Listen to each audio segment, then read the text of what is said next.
Now I kindly request all our teachers and dignitaries on the dais to rise up for the special prayer, the day special prayer by our eminent Vice Chairperson, Ma'am, Mrs. Angel Jonathan.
Shall we continue to maintain reverence for a moment of prayer, please?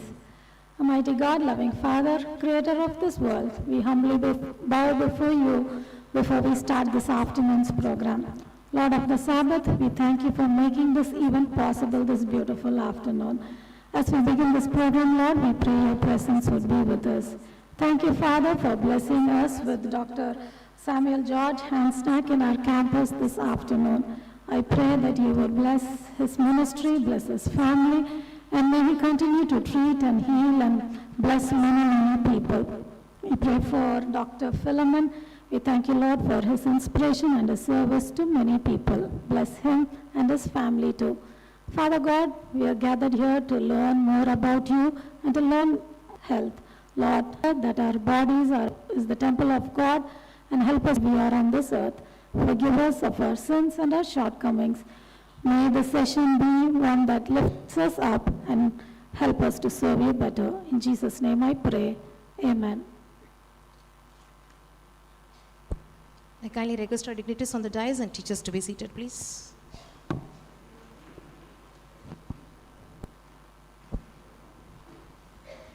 I kindly invite our Honorable Chairman, Sir, Dr. Jonathan B. Jayabardhan, Sir, to deliver the welcome address and to introduce our chief guest amidst us.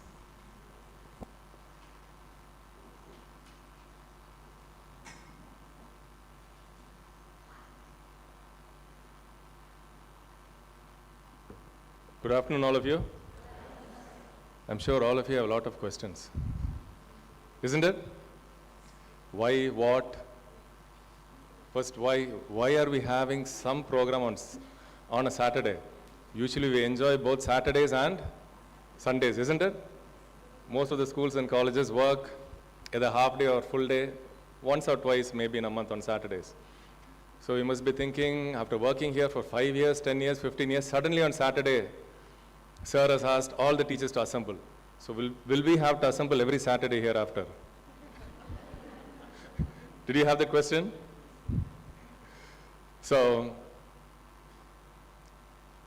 as you know, Saturdays we don't have any programs of any sort, even Sundays, unless you are handling probably 10th, 11th or 12th standard. So we are having this program today for a couple of reasons.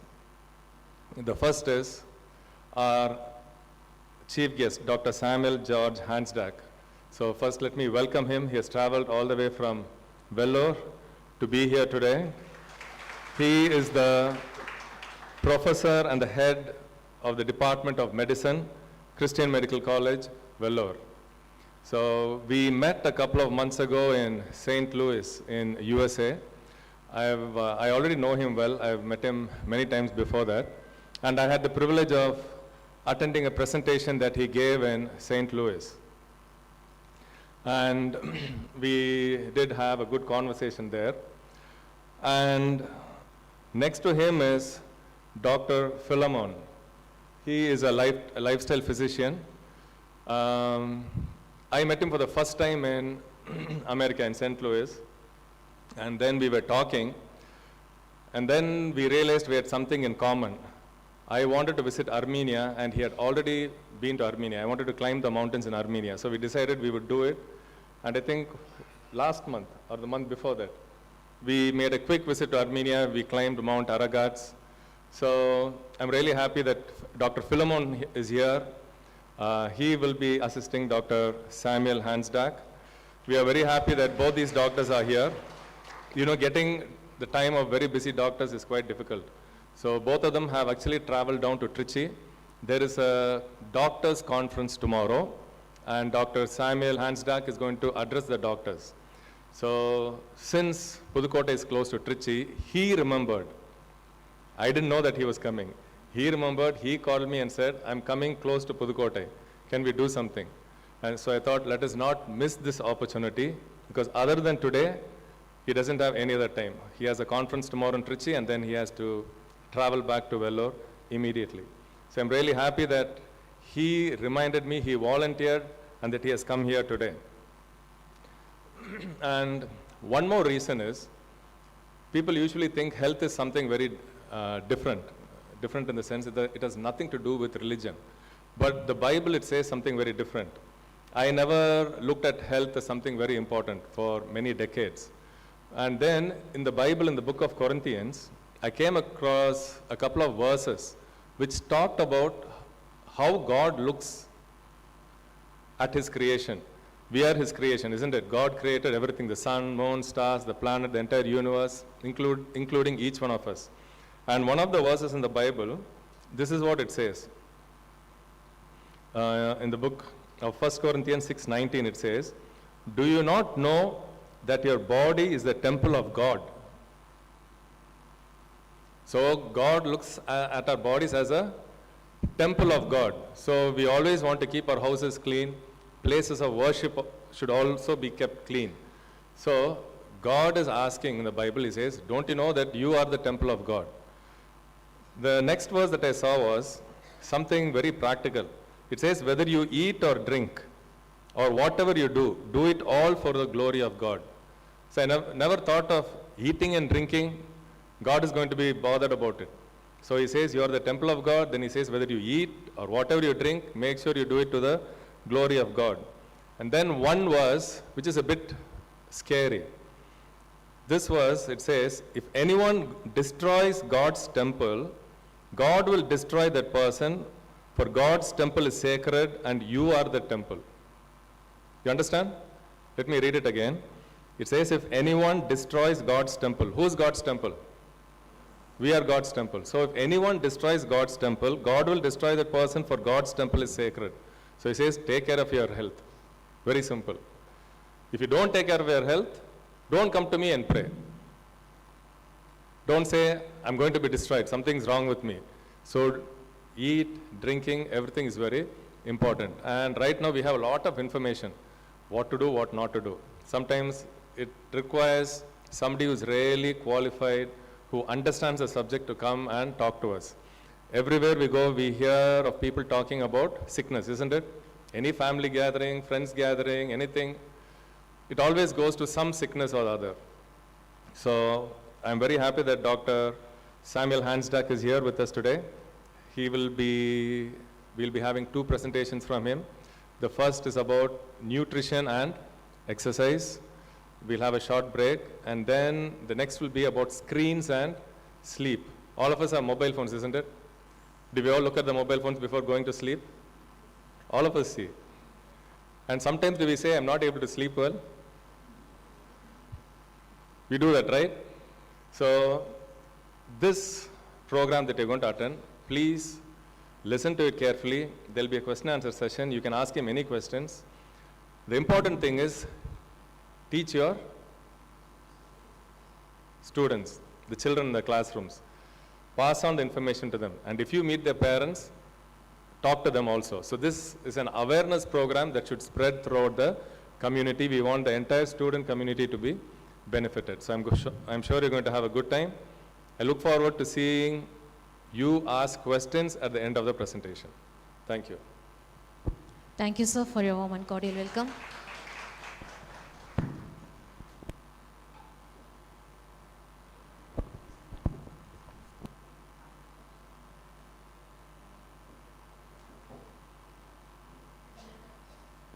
I kindly invite our Honorable Chairman, Sir, Dr. Jonathan B. Jayabardhan, Sir, for honoring our Chief Guest, Dr. Samuel George, by adorning shawl.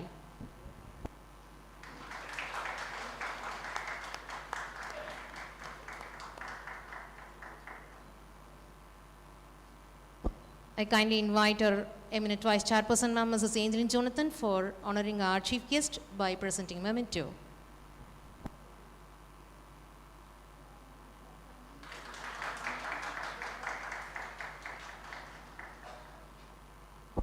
Once again, a hearty welcome to our Honorable Chairman, Sir, for honoring our Chief Guest, Dr. Philomen, Sir, by adorning shawl.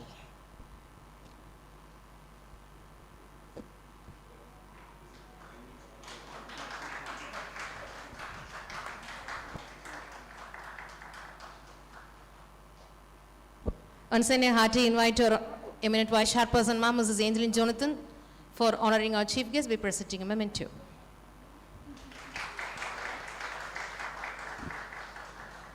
Thank you, dignitaries.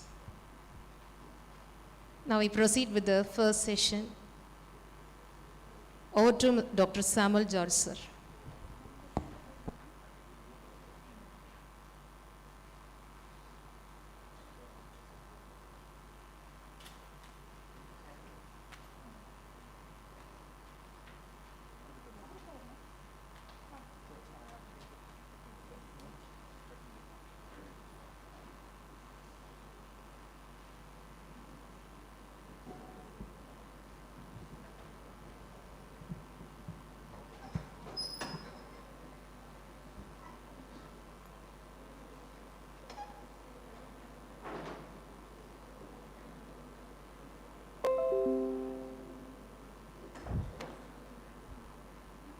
Good afternoon and welcome for this health session. Bring greetings from Christian Medical College, Vellore, to this beautiful countryside of Pudukkottai, and I am learning a lot of things about this place.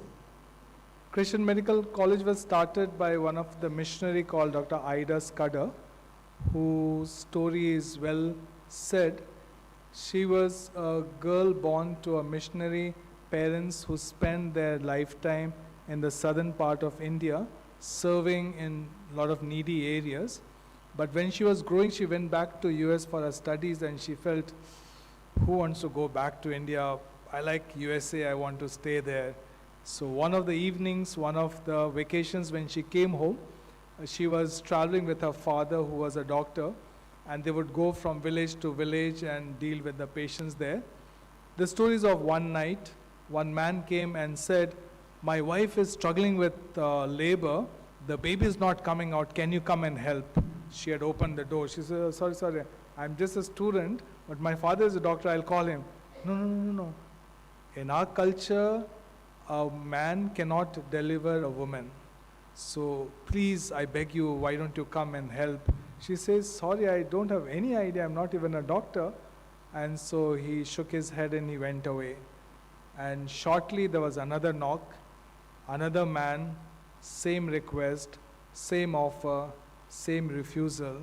And then after that the third, 3 knocks before midnight. And she was kind of confused. What's wrong with these people? I mean, their wife is not able to deliver the child. My father here is a doctor who can easily go and settle it. The local people are not able to help out, and they want me to go. They won't want a man to come there. And so she slept that night. Early morning she got up, she called her maid. She says, just go in the village and find out what happened. I mean, they won't let my father conduct a delivery. Of course, I don't know what happened to those ladies. So she went over there, came back and said, all the 3 ladies died in childbirth last night. So every time you tell that story, you feel that emotions. She was shocked. She couldn't believe that people would not let a man conduct a delivery. Their culture was so strong than the life of the wife. And whatever happened to those 3 ladies, something happened to this girl. She wanted to live a good life in America. She felt strong, God telling her very strongly that I am calling you for a place like this. So that morning she got up, went to her dad and said, I want to do medicine and I want to come back and work in India. So that is the story of Dr. Ida Scudder. 1900 she came back, started this one bed clinic where she started seeing these patients. She knew the culture was so strong that only a woman can reach out to the woman. And why I'm telling you this story, because in this hall I see almost 75 or 80% of you are ladies over here. I can see the men right on the other side. And it's heartening to see what you all have done as an institute to bring educations to especially those whom the culture had not allowed you to come up and get out of home. And something I really want to appreciate Mount Zion School and each one of you. So thank you for coming back on a holiday. You should have been enjoying home, but you have come out here. So what we are going to do over the next few minutes is to talk about how do we take care of ourselves. What is life about? Life could be about earning and living well in a nice place where all facilities are there. But there's another purpose of life, to respond to God's call in our life and do something which is very different. 1900, this is 2025, CMC has crossed 125 years of their life. They have trained numerous people. When I say people, means initially that college was only for girls. By the woman, for the woman, of the woman. But somewhere down the line they started admitting men also, but their admission was less than 50%. So that was a calling she responded to. Today we need to ask ourselves the questions. Either we can do a routine work, or we can respond to God's call and do things which is much bigger than the little work or the little plans that we have. Hearing about this school, which is the international school, I am seeing videos of children going and sowing the plants, rice plants, harvesting them, pushing with the bullock carts, all those things. I don't think so many of us city people have ever seen that, which is a reality. We did eat our lunch on a leaf, a banana leaf, and by mistake I did fold it in the reverse direction. So they told me, don't do that. You are indirectly saying that you didn't like the food. So many of these traditional cultures in which we have grown are really a part of us. And that includes how we respect our elders, how we treat each other equally, how we join hand in hand to take care of the people around you. And I think those are the value system which is the most important things of our life. So can you guys see it, or is it, you need to put off the lights?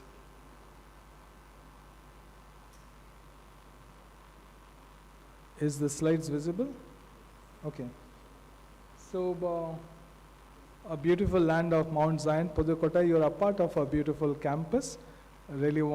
I feel envious about all of you. And Dr. Jonathan did say that we also have horses here. Horse riding is a part of our course. And we do have swimming and many other things. Our people are very secure. They also learn judo, karate in case somebody is messing around and all. We can get our whole army out and they'll make sure. We have a mountain climber with us, and we have an excellent physiotherapist with us. So you are really privileged that you have a lot of health people who is able to take care of health. So what I'm going to do over the next few minutes is to just take you through how we as doctors view health, especially when people fall sick and come to us. What is in our mind is, I wish they didn't fall sick. I mean, as a doctor, I should wish that they fall sick so that my practice and my earning should rise and I can make a big bungalow. Why I make a big bungalow? Because you are falling sick. If you stop falling sick, then I have to look for some other profession. So today what I'm going to do is, I'm going to preach about against my own prosperity, right? So,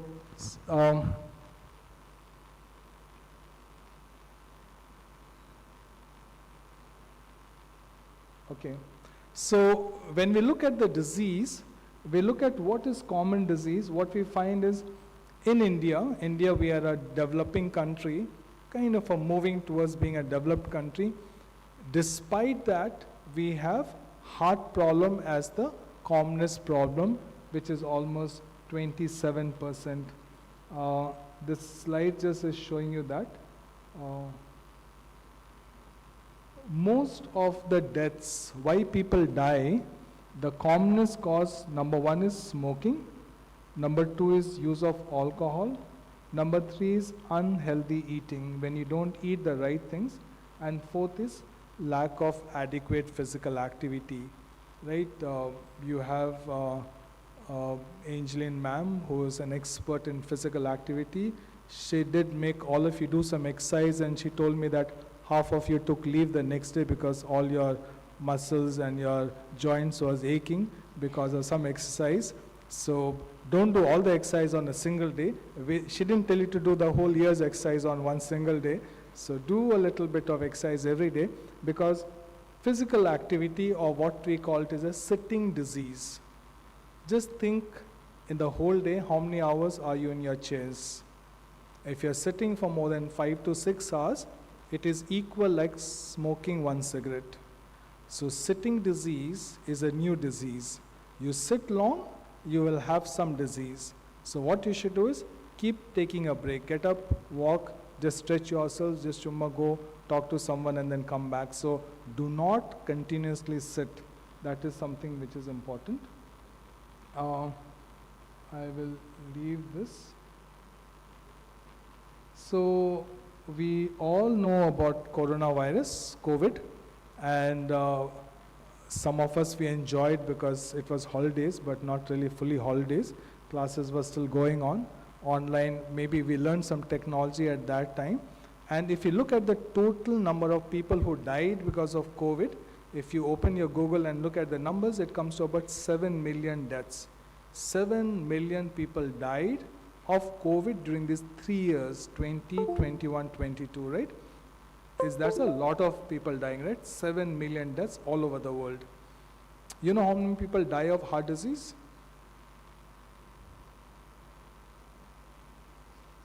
You can see that number, right?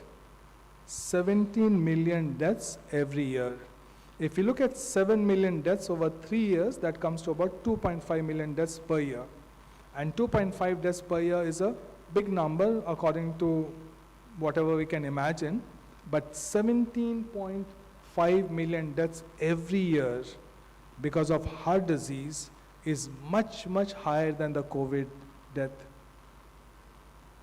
Because of COVID, we had a full lockdown. The entire world was locked down. Because of heart disease, all your favorite joints are open. You can walk into KFC, any of those fast food, right? Nothing happened, really happened. The transition. I don't know you have seen those TVs before. These days, all the TVs are flat, but people have taken the shape of the TVs now, right? So that is a transition. So here we are talking about how to change these transitions. Most of the patients come to the hospital, and most of the medical science is developing how to treat these patients in the hospital.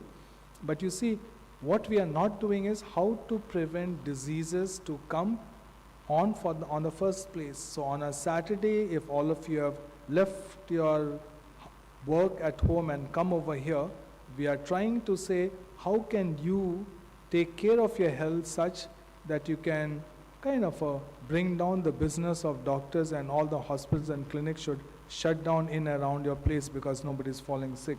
So that flipping of the things. So when we look at what are the things: nutrition, exercise, tobacco, stress, sleep, healthy relationship. We'll talk about each one of them one by one.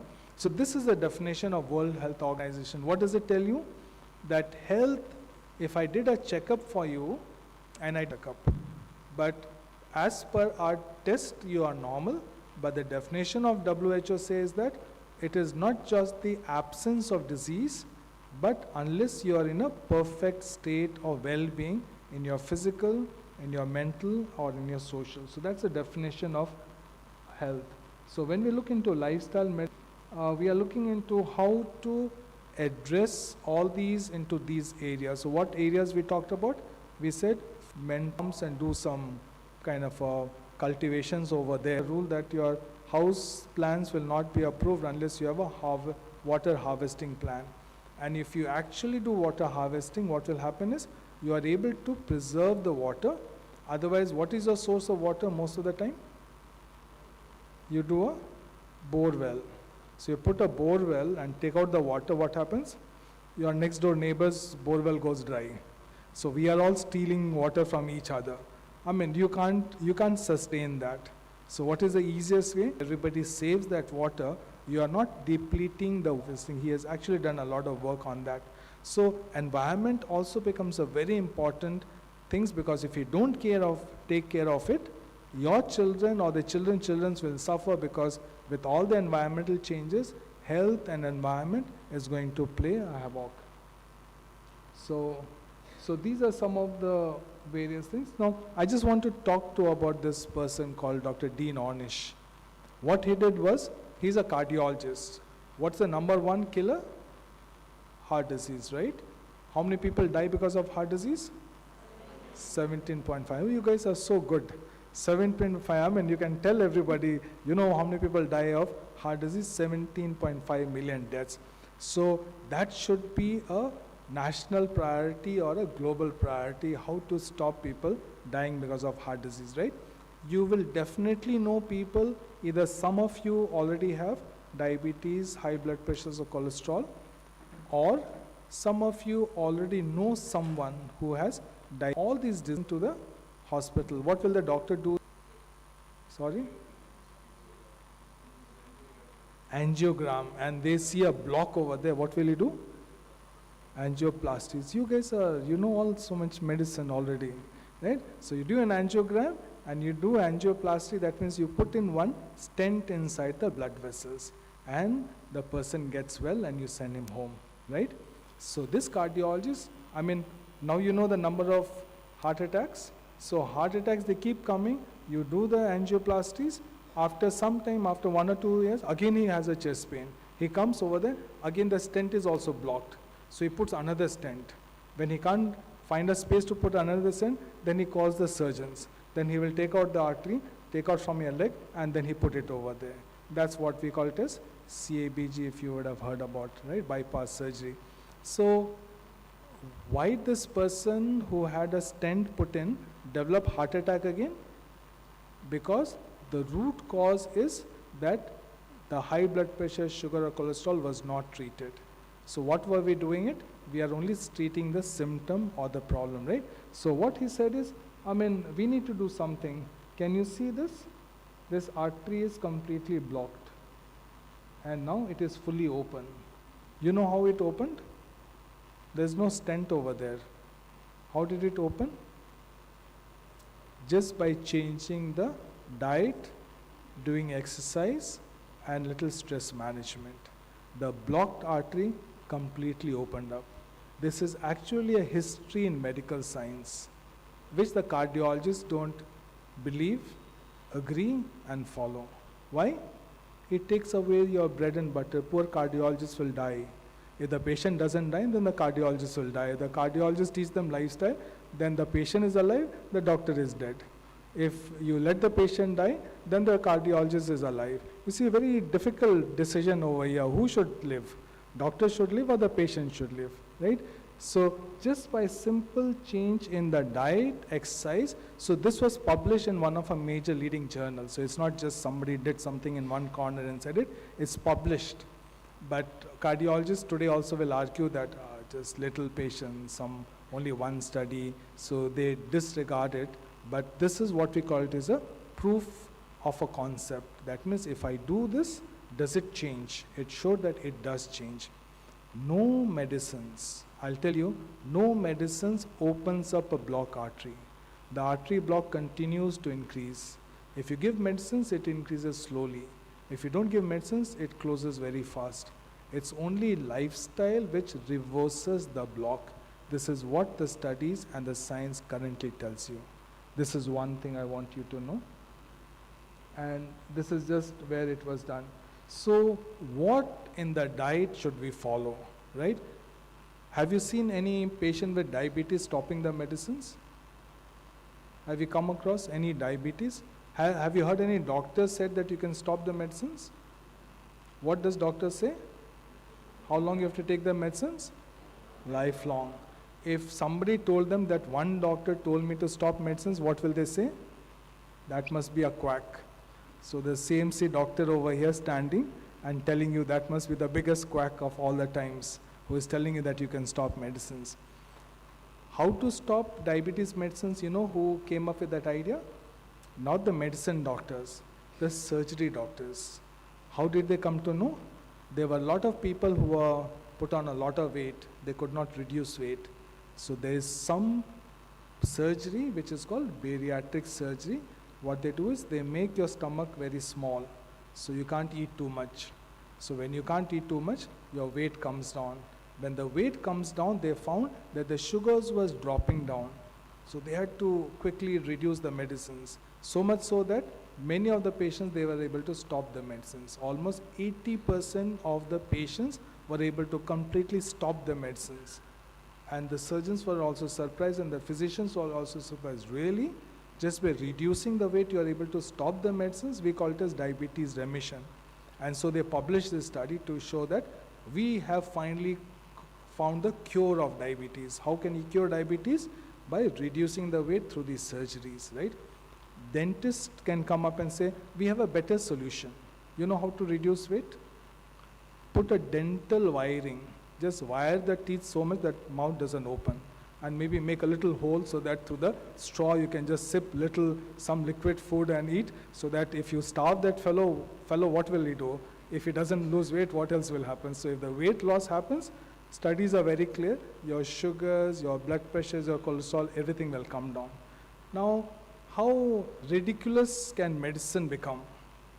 If that fellow cannot control his diet, just clip his stomach or shut his mouth, or tie him in chair and hands and all, keep him over there. After 1 week, you'll see everything is normal.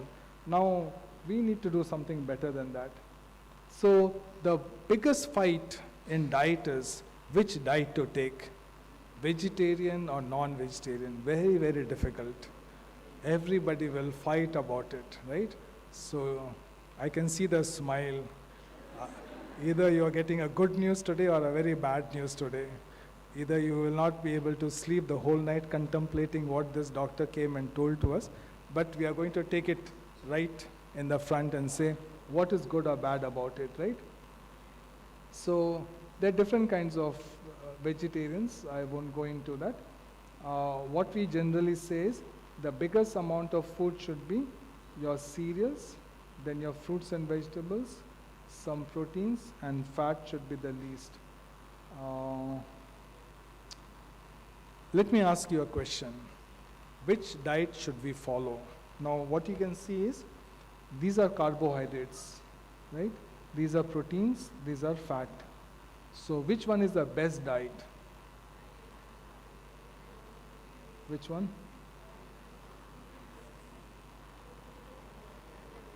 So how many feel that Atkins is good? Hands? Anybody want Atkins? No? Anybody for ketogenic diet? No? Zone diet? Ornish diet? Oh, paleo? So some hands have gone for paleo. Mediterranean? Okay. So everybody is confused. Should there be more? Okay, do we agree that fat should be the least? Right? Fat is not good. It makes us fat. Okay, so fat is not good, so fat should be the least. So this is too much of fat here, too much of fat here. This has the least amount of fat here. This is, how much should be the carbohydrate be? More or less? How much protein should be there, more or less? This is about 30%. 30 or 20%. Should we have lots of protein? All for protein. How many of you feel we should have lots of protein? Hands. Don't look around and all. Close your eyes. Everybody close your eyes, right? After everybody's eyes are closed, now put the hands who wants protein.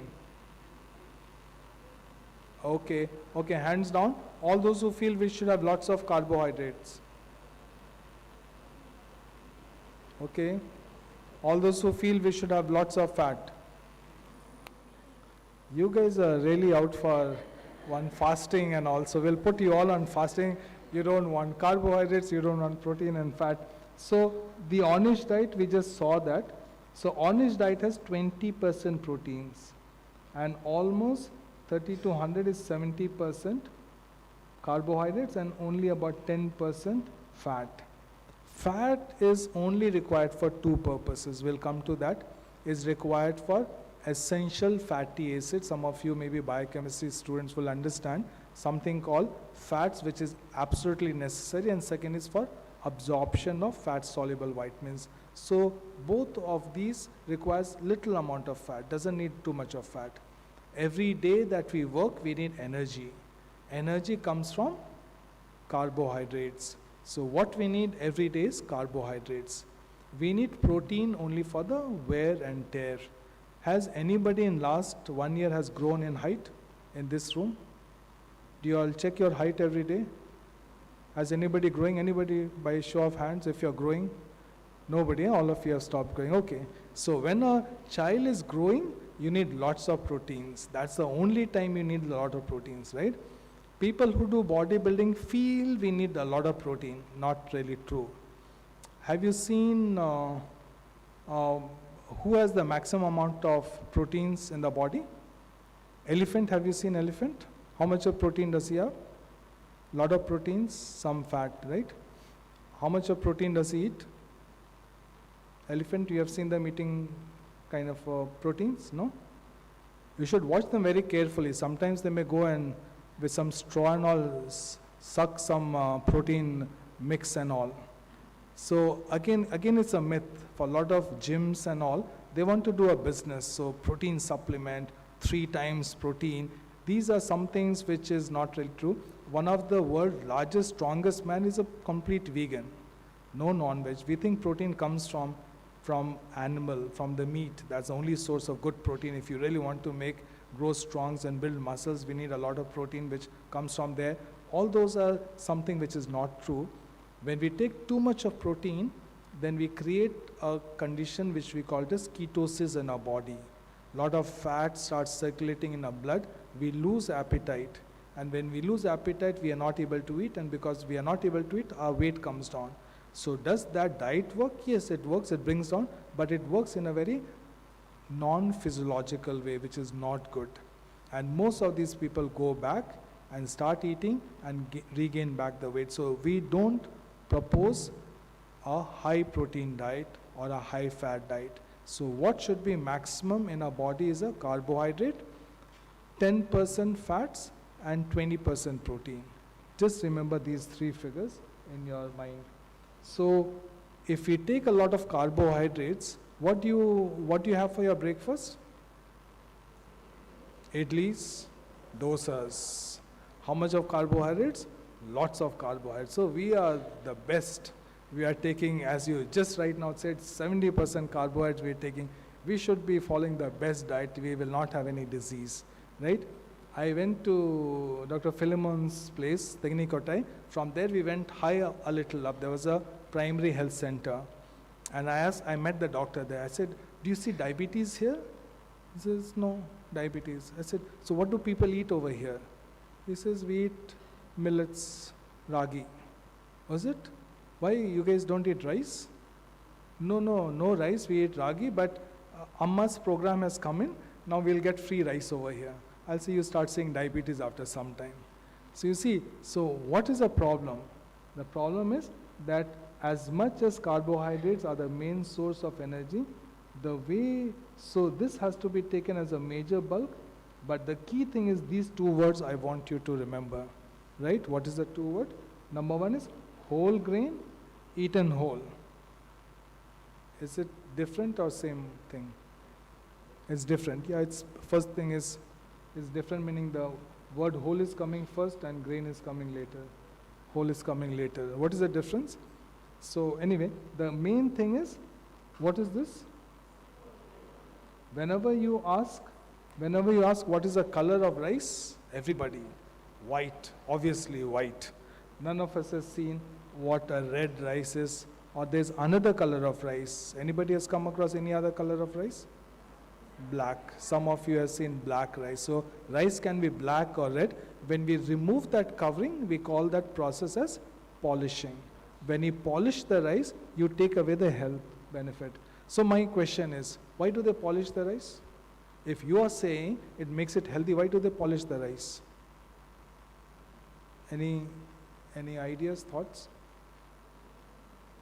Dr. Jonathan said that you guys are supposed to be asking a lot of questions, so I'm prepared with a lot of answers. I'm just waiting for the questions. So why we make it white? Not to make it look good or taste good. It is for a commercial reasons. We use the word called shelf life. How long can you keep the red rice in your house? It doesn't stay very long. 1 to 2 months, you'll start seeing some things coming up over there, right? So you have to consume it very fast. White rice, you can keep it for the whole year. That is called shelf life. So if you make the rice white, you're not in a pressure that you have to sell it very fast. You can take your time. So it has a commercial reasons why they polish the rice, so that they can keep the rice for a long time, not be under pressure that I have to sell it, and take it easy, right? So when you look at the rice, you find this husk you have to remove, but the barn is what has fibers and minerals, right? And the germ, this is the germ, it has got fats and vitamins. So when you take a unpolished rice, you're getting fibers, minerals, fats and vitamins. And if you take only rice, right, idlis or dosas, you're only getting carbohydrate. By itself, that is not good, right? So eaten whole, the second thing is when we change the size of the grain. As we make the grain size smaller, we use the word processing. So first is polishing, second is processing. So processing is, you see the wheat, you see the broken wheat, you see the wheat flour, and you see the white maida. So when you polish it and process it, it becomes maida. And what do you make out of maida? Vadas, samosas, cakes, pastries, you name it, all of it. So you are saying that we should not eat it? Today we had some gulab jamun also. All of them come from maida, right? So when you use that, what is happening is it becomes unhealthy, right? So you see, these are the whole foods, and these are your favorite foods. All of them are processed and polished, right? The next thing is the proteins. What should be the source of proteins? So the source of proteins are either the animal food. Animal we say is meat, fish, milk and egg. All these are animal products, and you get protein and you get fat. When you look at the plant source, these are all pulses and legumes. You get proteins, and some of them may have little fat but not much of fat, right? So what is the difference between these? When you look at legumes, can you see the colors? How does the colors look? Different colors? Attractive? The glaze and the hue? Have you ever watched these? Most of the time when in protein we like only one color, the KFC color or the other color, right? We don't like any other colors. But you see in nature, God in his own creativeness and his sense of maybe romanticism to attract people to look at these and eat it, but somehow what we have done is, these don't look attractive to us. But what is the importance of these?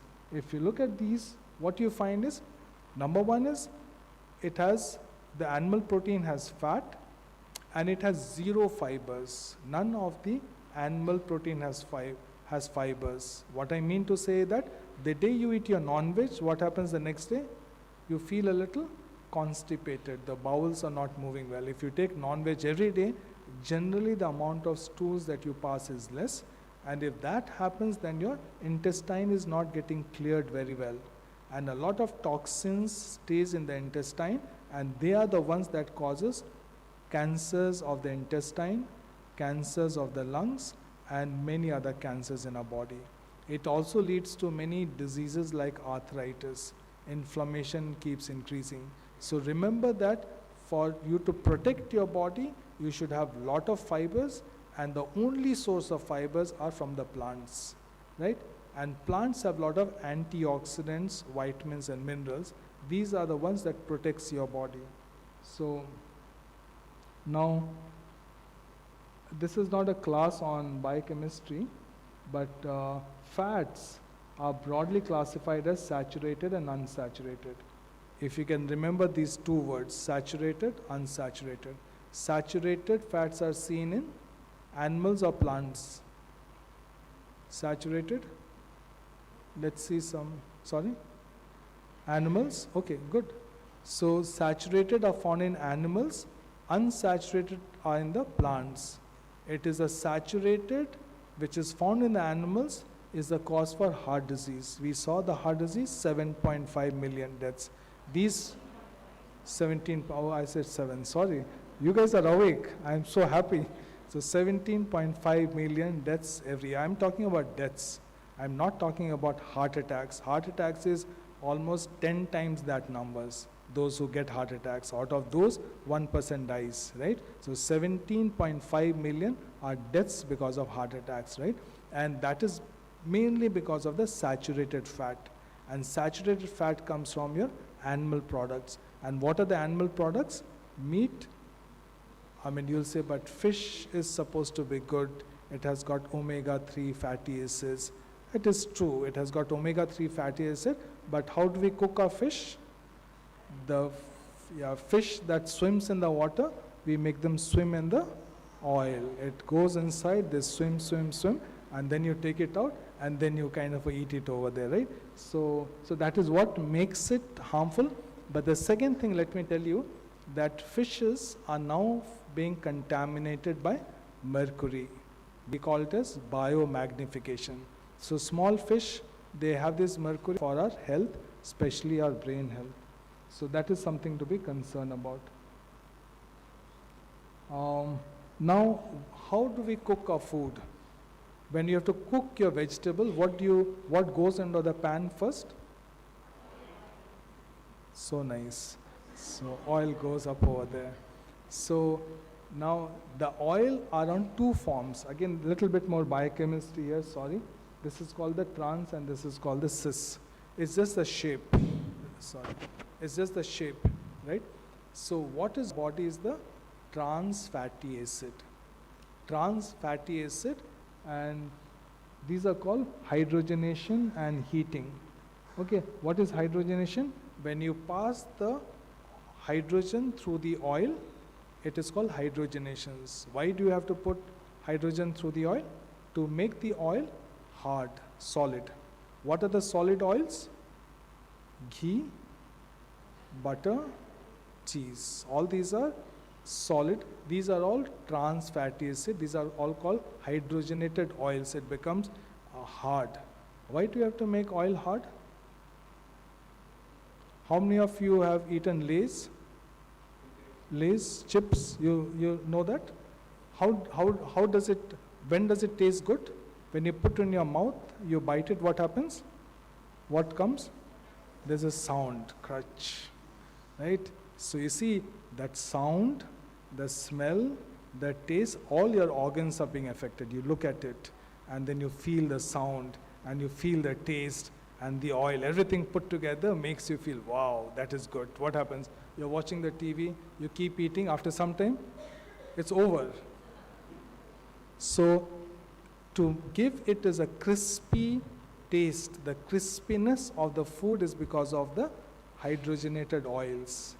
And that has got saturated, and that is, so think about veg puff, chicken puff, vadas and all of it. Those crispiness comes because of that solid oil, because of the trans fatty acid. That is what is oil. So really speaking, on this Saturday afternoon, I have called all of you. I have requested Dr. Jonathan to call all of them to give only one message.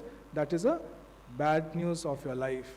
From now on, your life will be very pathetic, because what doctor has said is, you can't eat this, you can't eat that, then what else are we going to eat? Maybe take some air In Pudukkottai, your air is a little bit more fresher than the thing, so at least your air is pure, your water is pure. But this is called hydrogenations, right? So, and the second process is by heating. Somehow that's how traditionally we cook our food.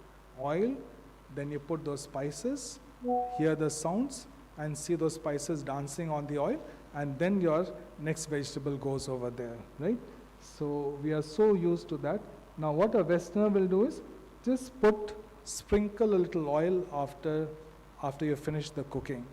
So that way you're not heating the oil, you're not converting the cis fatty acid to a trans fatty acid. Finally, the fruits and vegetables. Now, we all know we should take a lot of fruit. We want to trouble you by, we call that as phytochemicals, right? So if you have to take a meal, how many meals you should eat? If you go to the villages, how many meals do they eat? 3 meals? Generally. And they work in the farm. They do a heavy work. And most of the teachers over here, how many meals you eat? 3 meals. And Dr. Jonathan makes you do much harder work than those villagers, right? And so you literally have to have 3 meals, and then still you feel hungry in between the meals. What do? Take a little tea, coffee, and a little snacks. Poor, you guys are really working hard in Mount Zion School. Really have to appreciate. You need at least 3 major meals and 2 snacks. Only then you can finish Mount Zion's work. And that poor villager who works in the heat of the sun, he manages the 2 meals. Something to think about. Something to think about. Why we take 3 meals? Because the body is used to it. The brain is tuned to that. You can retune your brains by changing it. It will not happen on a single day. You have to keep doing it. Now we are talking about intermittent fasting. You have heard of that term? Eating twice a day. And when you eat twice a day, and the body gets used to it, you will not feel hungry in between. If you're not used to it, then something will keep telling you, oh, I didn't eat, I'm feeling hungry. It's mainly psychological, not that your body needs that, right? So 2 to 3 meals a day, avoid in between meals, avoid snacks and fast food, chew your food well, avoid water immediately after the food. Water you should take about 3 to 4 liters per day. This is the prescription that I give my patients. Now what I want you to see here is the amount of fruits and vegetables that you should take is about 6 servings. 1 serving is 1 200 ml cup is 1 serving. So 3 cups of fruits, 3 cups of salads is what is recommended if you want to protect yourself against any diseases. So just 1 piece of apple and you think that doctor will leave the dais and walk away, will not happen. So you need to have these 3 plus 3 servings of fruits and vegetables. Your carbohydrate should be all whole. When you look at oats, it should be rolled oats, not the white oats. Millets should be whole, and broken wheat is better than chapatis. Pulse twice, vegetables twice. Nuts, you can go up till minimum 6 to 8 pieces. You can go up to 10 or 15 pieces of various nuts put together. And walking should be every 15 minutes. Madam Angeline is going to make sure that between every meals, you get 10, 15, not meals, between your classes. Between your 2 classes, you should take at least 5 to 7 minutes of walking that you do. Don't go into your classroom and sit over there. Make sure that you're walking all around, right? So,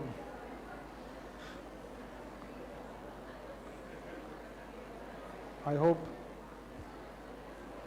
I have not said anything against the school rules and all. Okay. So if madam has given a permission that no soul should be walking on the corridors, everybody should be in a classroom, and you reach home. When you reach home, you have n number of things ready. I can see all the ladies here. I can imagine the moments they're cleaning up, making food. Do all those things where you are. Your meals should be planned such that you eat, that is in your hands, you plan out your meals, and the walking catch up while you're at the workplace. Don't miss the class and tell them, madam, but doctor said to walk and also I missed the class. No, within the rules that is there, you see how you can catch up all these things, right?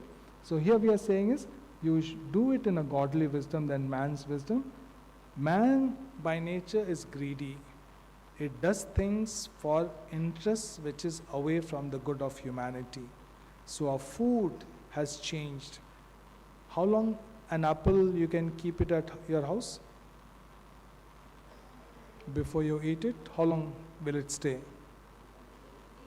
4 days, 5 days. After that it starts here. Tomatoes, cucumber, think about all these things. Within 3 to 5 days you have to use it, otherwise it goes away. How long does an apple juice last? Apple juice in the bottle? Years, right? Just imagine, apple cannot stay 1 year, but we have come with a solution that apple juice stays for 1 year, 2 years. Tomato doesn't stay for maximum 1 week, but tomato sauce is there for years together. So fantastic, isn't it? But that is human wisdom, nowhere close to God's wisdom. God meant that you grow and consume it at the same time. He never desired that you should keep it and stock it and keep using it forever. That is something that you have to think about. Exercise, Angeline ma'am is there, I won't go into that.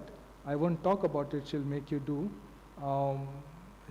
I saw the list of exercises, it includes all the exercises, aerobics, strength training, you should have stretching, and you should have flexibilities, right? So these are some things that you can do.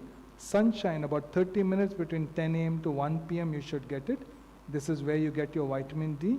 Most of us are deficient in vitamin D. Air, you have in Pudukkottai, you have a very fresh air. Please do that. Sleep, Dr. Philemon will be talking about. Stress, are you guys stressed? Anybody who has no stress, raise your hand. No hands? So all of you have stress. Modern science make you very stressful. So a lot of thinking to be done by Jonathan and Angeline. Very stressful. So how do you avoid? So just quick words about stress, right? There are two types of stress. One is called eustress and the second is called distress. Eustress, if there's no eustress, there's no motivation to do something, right? So to do something in life, Dr. Ida Scudder underwent a stress. It was very stressful to see that night 3 ladies dying in childbirth, completely unacceptable by today's standard.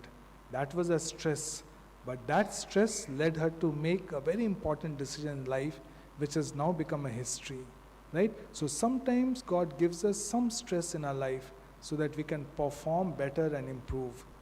Distress is when my daily functioning starts getting affected, that I am not able to perform because of that stress. We call that as distress. So some amount of stress is good, but anything that goes beyond it has become distress.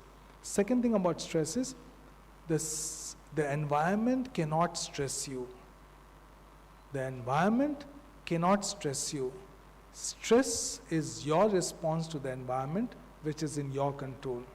It is you who decide whether you want to be stressed or I refuse to be stressed. It is completely in your hands. You may not agree with me, but think about it. So every day I choose to be stressed or I choose to be at peace. There is a problem, no denying there's a problem. I have to find a solution. Let me think calmly, think about it, talk to a few people, find a solution and address it. So I have had little eustress to figure out how to find a solutions, but I keep thinking, what will happen? What will happen? Now that fellow is going to do this, and then he will do that, then next he will do that. I don't know what I'm going to do. By the time it's like all over the place, you have lost your night's sleep, everybody's sleeping nicely, some of them are snoring, and then you're wide awake wondering what to do next. That doesn't really help. So stress is something that you decide, and the way you decide is think about it, journal it, discuss with few people, find out a solution, and take it every day. If you finish one issues, the next day other issue will come. Life is all about handling all these things, right? So when we talk about health, we are talking about physical, mental, social, and spiritual. Even if your fate is written deep inside of your genetic code, I believe it is written in pens. This is what we are finding it. Even heart disease, diabetes or cancer, expression of the genes. I am now 60 years old. Both my parents had diabetes. My sugars are still under control. Why? Because I choose. I can suppress the expression of the diabetic gene in my genes by lifestyle, and that has been proven adequately through the sciences, right? So, welcome to New Start. It talks about all the domains we talked about: nutrition, exercise, water, sunlight, temperance, air, rest, and trust in the divine power. And Hippocrates said, let food be your medicine, let medicine be your food. So I stop here. I think we'll finish all the presentations and then we can take question answers at the end so that all of you get enough time. I think Dr. Philemon has given some questionnaire. All of you have got mobiles? Okay. So what he will do is he'll just project a questionnaire. You just have to scan. It will go to the email. Okay. You have already, okay. So all of you have got it? Have you filled it up? You have got your scores? Okay, just take about, it will take you a few minutes. Okay, just open that app, look into it, just put down the counts. At the end it will give you a score, and then Dr. Philemon will tell you how to interpret the score and what you need to do. So I'll stop here. I'll give over this time to Dr. Philemon. Let him finish his presentations, and then any other questions that we have, we'll take it at the end. Thank you.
Good afternoon. I'm Dr. Philemon. Before we start our presentation, everybody are answering the questions genuinely? Hopefully, no? So there are 4 different columns where we have close to 15 questions. I want you to answer it very genuinely, honestly. You can slide the scales from 1 to 5, okay? Once you finish it, at the bottom, you can see your score.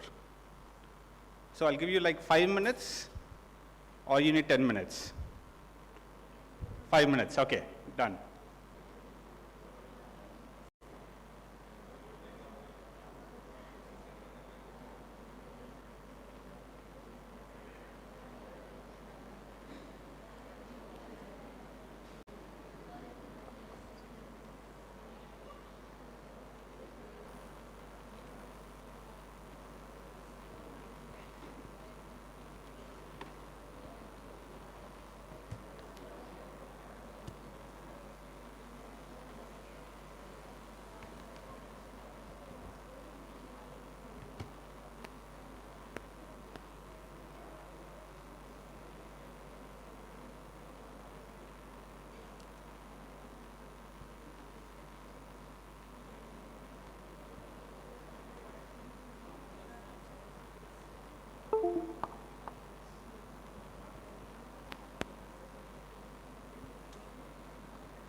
Teachers, just a minute. I think you're all very sincerely filling in the answers. So let's take a break right now. How long do you want the break to be?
Okay. So how many of you answered the questions? Okay, very good. How many of you could not answer the questions? Anybody could not answer the questions, technical difficulties? Nobody. Okay, good. So what we will do is, first we'll see the presentation and then we'll have the question answer session. Is that okay?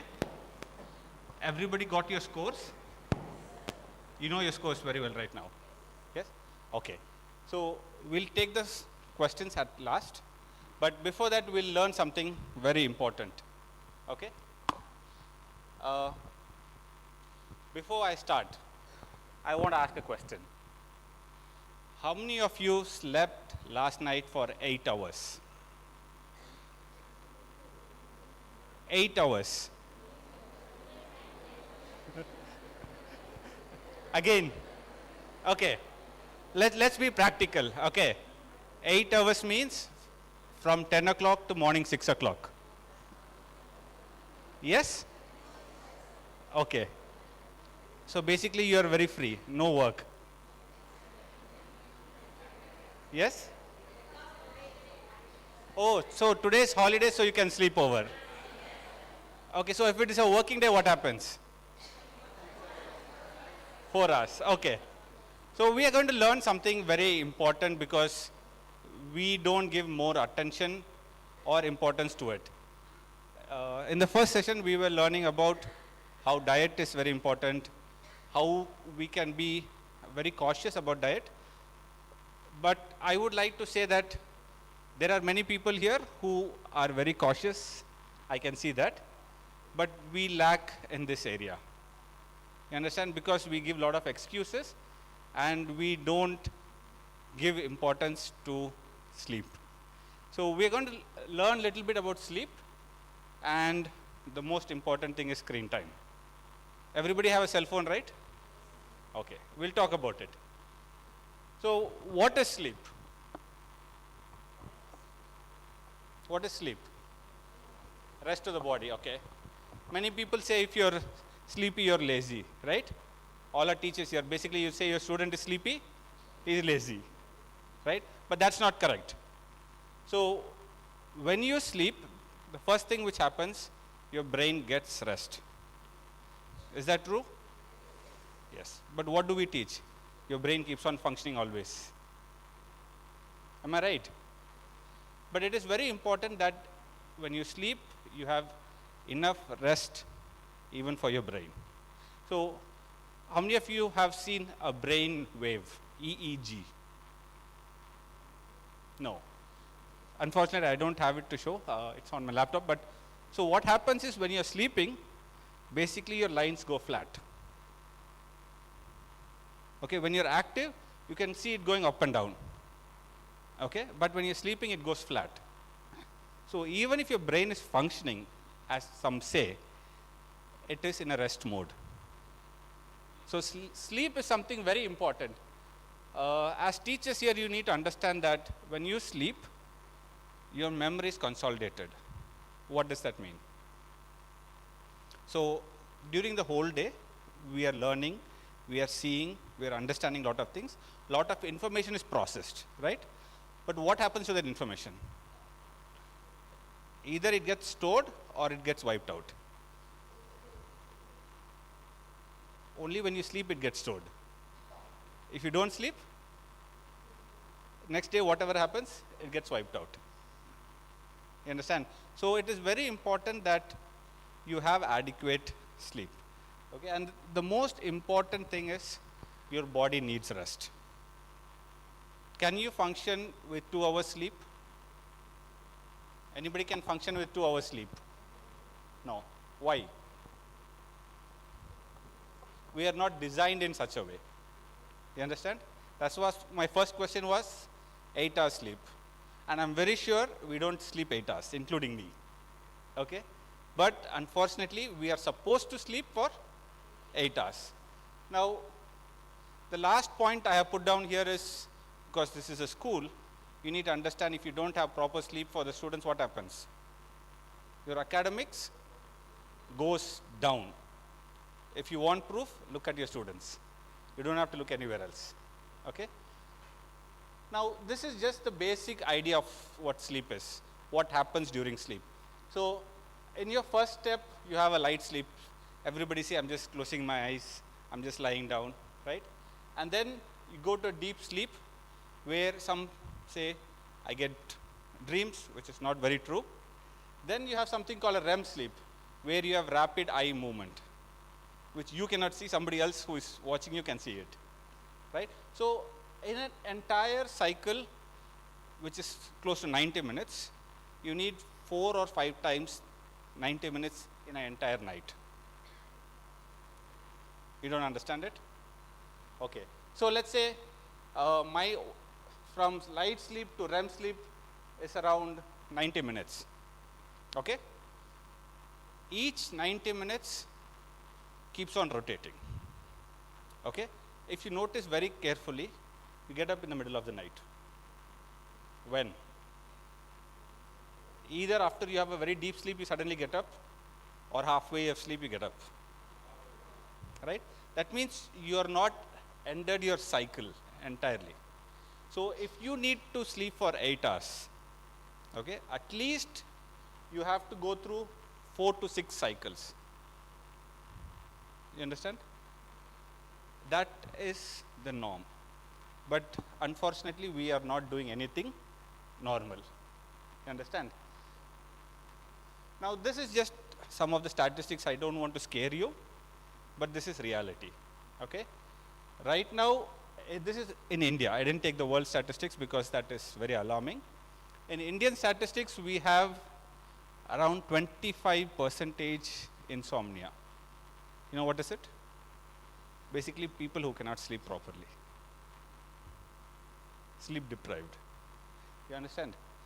And there is something called obstructive sleep apnea, which is rising alarmingly nowadays. Okay. On this side, you see 55%. Can you see that? 55% of Indians sleep past midnight. That means after 12 o'clock. How many of you sleep before 9 o'clock? No hands will go up. Right? We can't do that. How many of you sleep after 12 o'clock? See, automatically hands are going up. Now, how are you going to teach your students to sleep early if you are not sleeping early? Now, this is all statistics. I don't want to scare you again. Okay? But you need to understand that this is one of the rising problem in the world. So, what is the connection between sleep and your health? Morning, sir was talking about physical health, right? Now, what does sleep connect to you? It's very easy to say, I am sleeping normally, or I have minimum sleep. But what is the effects or side effects of it? There are some positive effects and there are some negative effects. If you sleep properly, you have all the positive effects. If you don't sleep properly, you get a load of diseases automatically. Okay? Now, positive, I don't have to inform you. You all teach your students very well, right? But coming to the negative, depression is 2 to 3 times more when you don't sleep properly. Do you understand it? Do you know what depression is? Yes? Have you seen depression? Have you seen depression with students? Yes or no?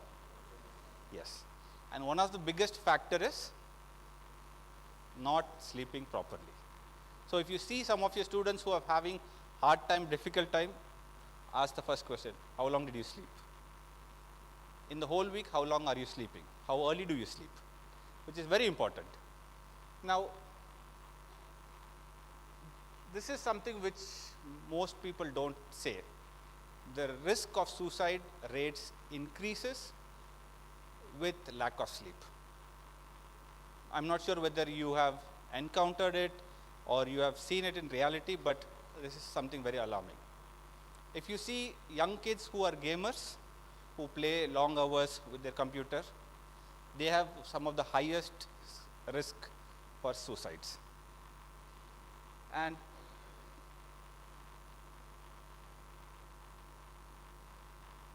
zero emotions.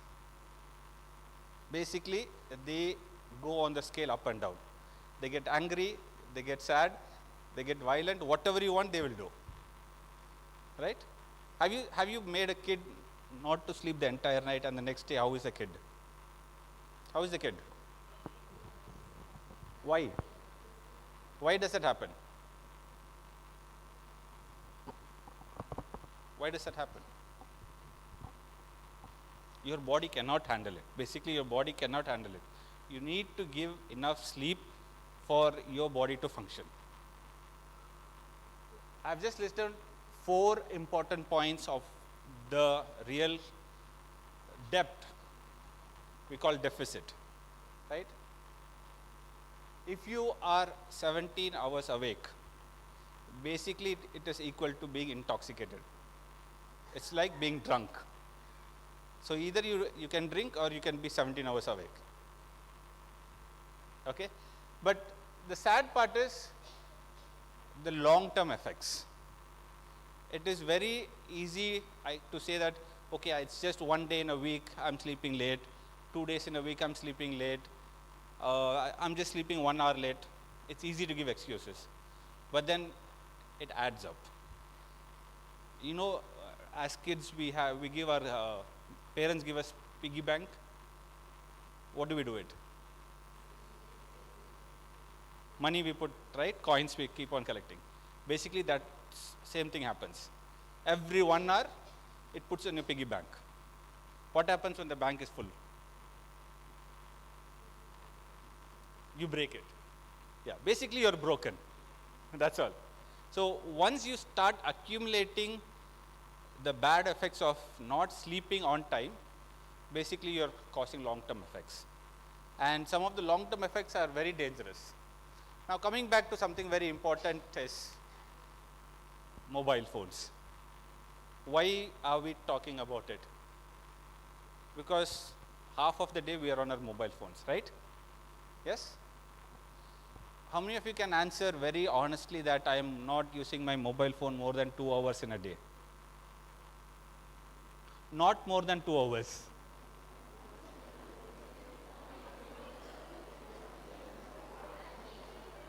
Okay?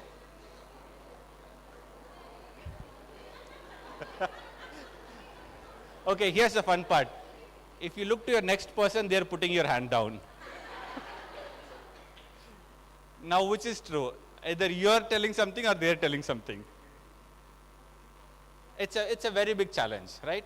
Now, adults on average use screen time more than 11 hours with the excuse of saying work, social time, everything included, right?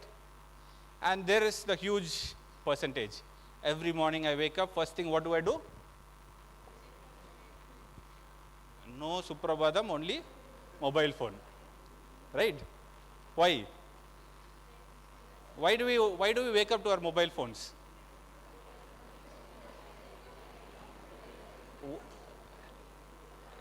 If you don't see your mobile phone, you're not awake, right? You don't feel that energy. Only when you see it, okay, I got 5 notifications. Very good day, right? That's how we are functioning today, unfortunately. Now, for many people, screen time is more than your sleep time. Now, which is better? Already we have lost sleep. Now we are adding on screen time. How are we going to compensate it? Now, again, back to statistics.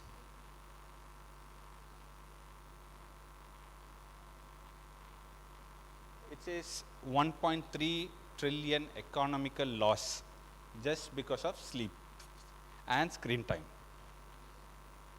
You know what that calculates to? For each person, at least in a day, we would lose 3,000 rupees because of just looking at the screen. Now, simple question. Do you want to lose money or do you want to gain money? But then what are we doing? losing. Very simple, right? Now, this is something which we don't understand, which we are learning as doctors, and I would say, frankly say, that teachers are looking at it very closely without understanding it, is because anxiety symptoms, high stress levels in students are rising because of excess screen time, right? Now, what is the ideal time for screen in children?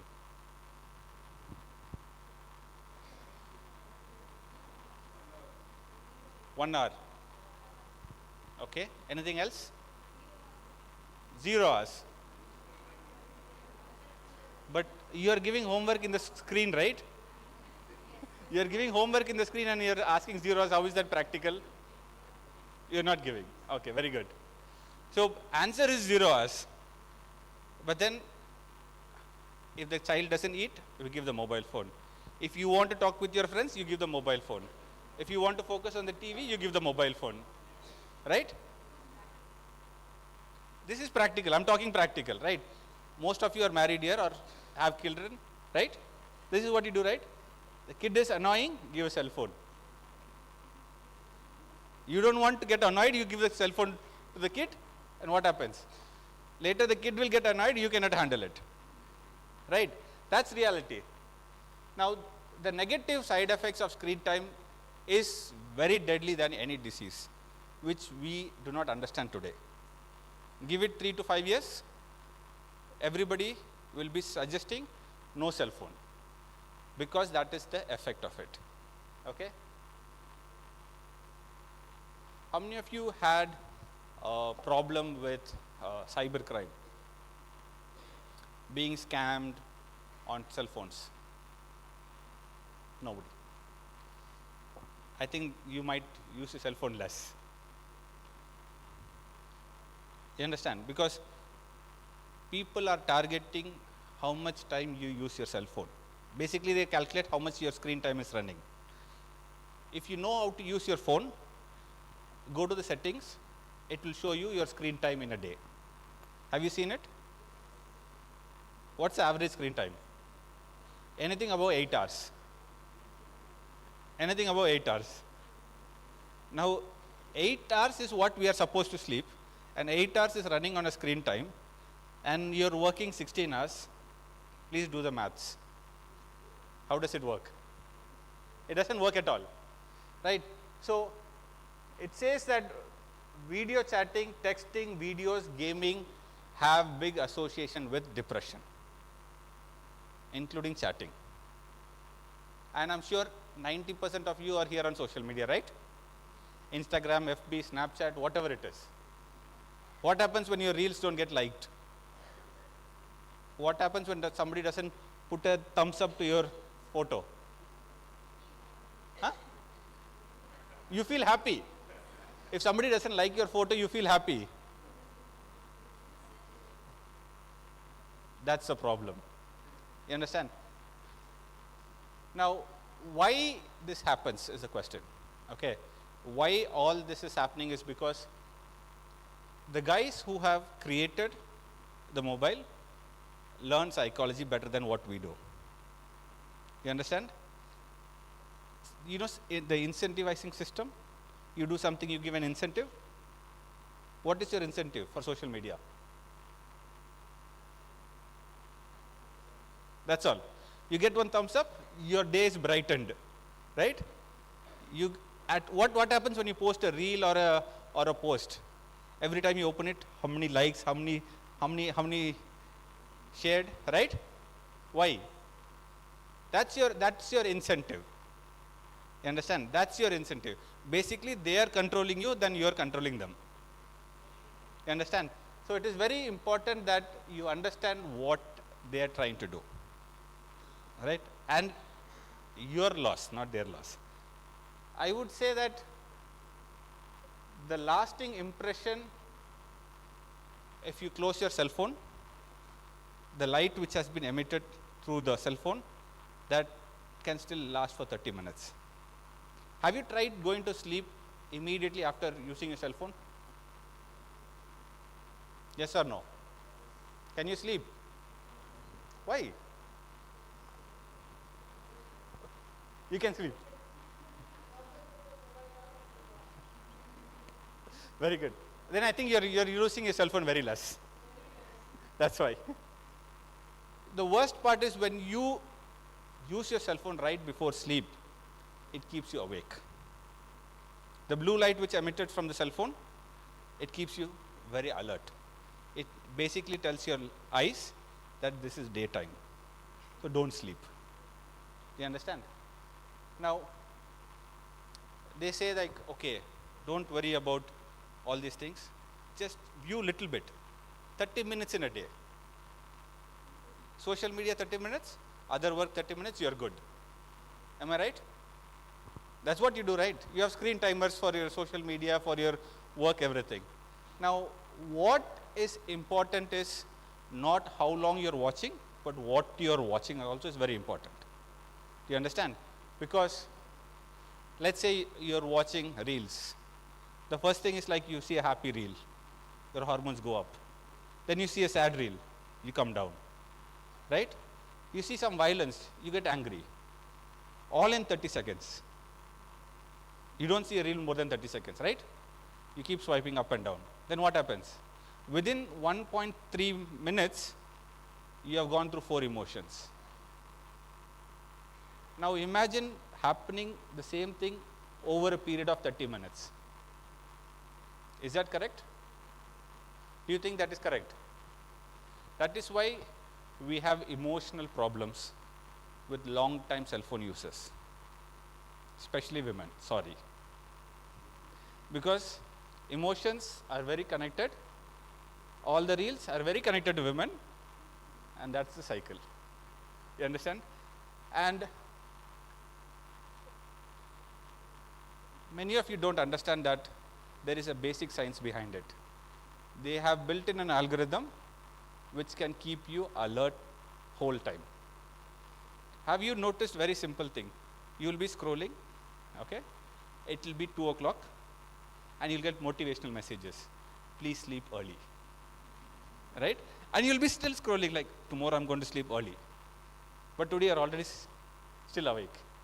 It's because they have built in that algorithm which can give you the exact message at the exact time to keep you awake.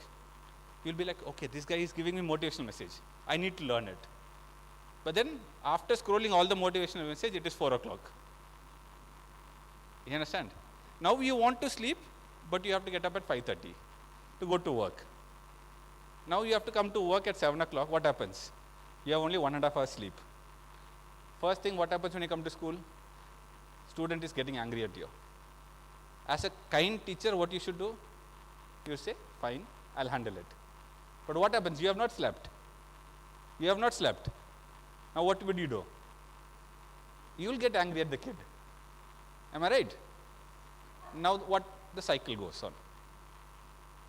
All because we were awake the whole night, because the screen did not let us sleep, because we are using on social media. That's all.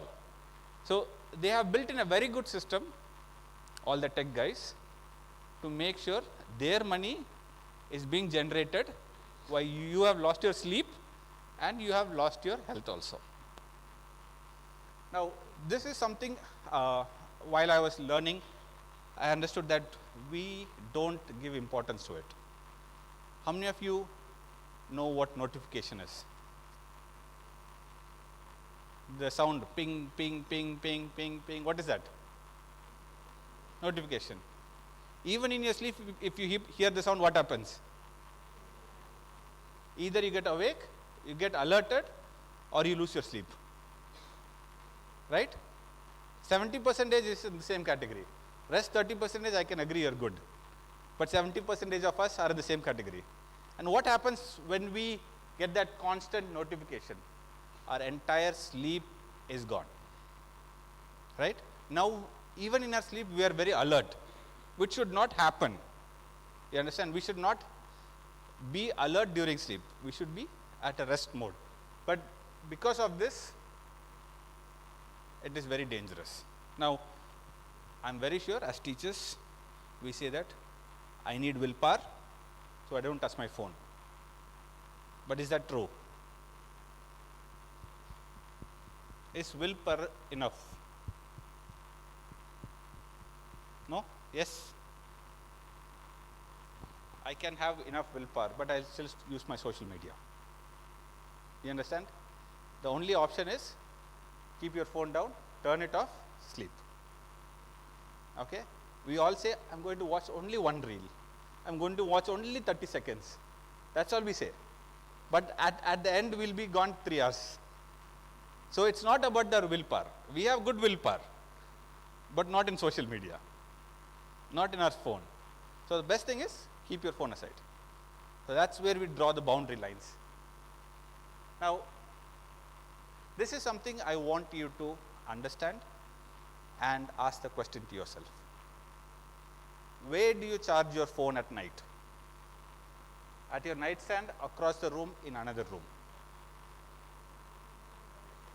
Forget the option for another room. Nobody does it. Okay, nobody does it. Either it is near our head or somewhere at the reach of our hand. Am I right? Okay. Now, next question is, what was the last thing you look before you sleep? Messages, social media, videos and news. I would say all of the above. Right? All of the above. And the last question is, what is the first thing when you get up? What do you do? Check your messages. Without that, you cannot get out of your bed also. Right? Now, do you realize what is happening? You are forming a pattern. You understand? We talk to children, say that form good habits which become a pattern, which become a behavior into better person. But we are forming negative patterns. And that negative patterns will bring very dangerous effect. Now, this is a very simple logic. Okay? 60 minutes before you want to sleep, calm down yourself. Okay? Turn down all your devices. I would say basically turn down everything. And even if you want to use your screens, not more than 30 minutes before you sleep. So the last 30 minutes before you sleep, if you don't have any screen, basically your eye is resting. You understand? And the last 15 minutes is basically relax. Turn off your lights, lie down in bed, relax. How many of you do it? Nobody does it. I don't do it. I can't say you do it. Because we are so busy in today's world. Turn off light, turn off cell phone, hit the bed. Expecting to sleep. If you are very tired, we sleep. If we are not very tired, hand goes in very good motion, up and down. Now, this is something which I would like to say that when we work together, it's easy to be successful, right? Now, while raising your hands, your friends were putting down your hands, right? Earlier. Why? They knew that you were not genuinely answering, right? But if you do the opposite of it, if you have a peer group, a support system, which says, I'm also not going to watch, you're also not going to watch, then you have a group which helps you to stick to the goals which you create. You understand? And nowadays you have a lot of tracking tools where you have only 30 minutes for Instagram, 30 minutes for WhatsApp, whatever it is. Use those tools. I cannot say stop using cell phone. You understand? I know nobody is going to do that, including me. But we can at least bring in some kind of change. This is the question which everybody asks. What if I can't go to sleep without my cell phone? Right? Everybody feel that? If I don't see my cell phone, I can't go to sleep. If I don't listen to something, if I don't read something, I can't go to sleep. Then what happens? Some people say, if I sleep, if I turn off the notifications, I might miss something important. Some messages might miss. Then what happens? These are practical questions which everybody asks. I know nobody wants to shake your head because the fear of judgment is very high. but these are reality, okay? And as teachers, students, we say all my homework is in my phone or in my laptop, screen time, whichever it is, right? How do you deal with such reality problems, okay? And the worst part is, I am not tired. I'm not sleepy. If I look at my phone, I'll feel sleepy. You understand? So all these are just excuses which can be worked out. So I have put down 5 points which you can easily understand. Move your cell phone out of your room, I would say. If you can move out of your room, but if you can't, at least move out of your reach. And how many of you know there is a D&D in your cell phone? Okay, now I understand. Maximum 5 hands have gone up. You know what's a D&D? Okay, you know that, but you don't know it's in your cell phone. Very good. So use it. Basically, if you put a timer saying that after 9 p.m. it is D&D till morning 6 p.m. a.m. sorry, then your phone doesn't disturb you. But you will keep watching it, right? So try to use things like that. And basically, you have to decide that I don't want to use my screen. If you're not deciding, please come to the doctor. After 5 years, they will decide for you, right? You know, young kids today, they start wearing glasses. Why? You know the answer, but you still give cell phone, right?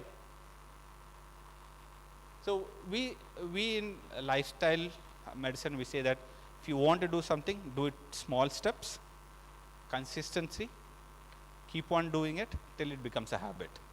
So don't rush into things.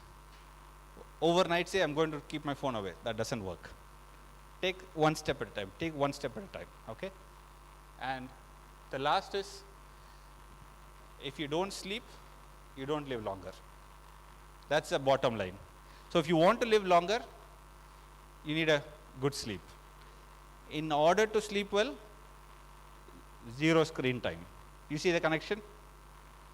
Sleep and screen time always go together, unfortunately, in today's modern world. So, and if you have learned something, try to take it. Not to yourself, to everybody else. And I would say, as teachers, you have the biggest responsibility to take information to your students, right? Now, at least you would have learned 5%, 10% of the information shared today. You can share it with your students. And if you want to see real change in your students, follow certain principles: sleep, nutrition, screen time off. Within 6 months, you will see changes. Now, you want to take care of your brain or not? Half of the people are sleeping anyhow, so no problem. So your brains are fine, right? So take it as I would say, a biggest warning that your future is in your hands, but your students' future is also in your hands. Okay? If you be better, you can make your students better also. Okay? Thank you. So you want to take questions? Questions?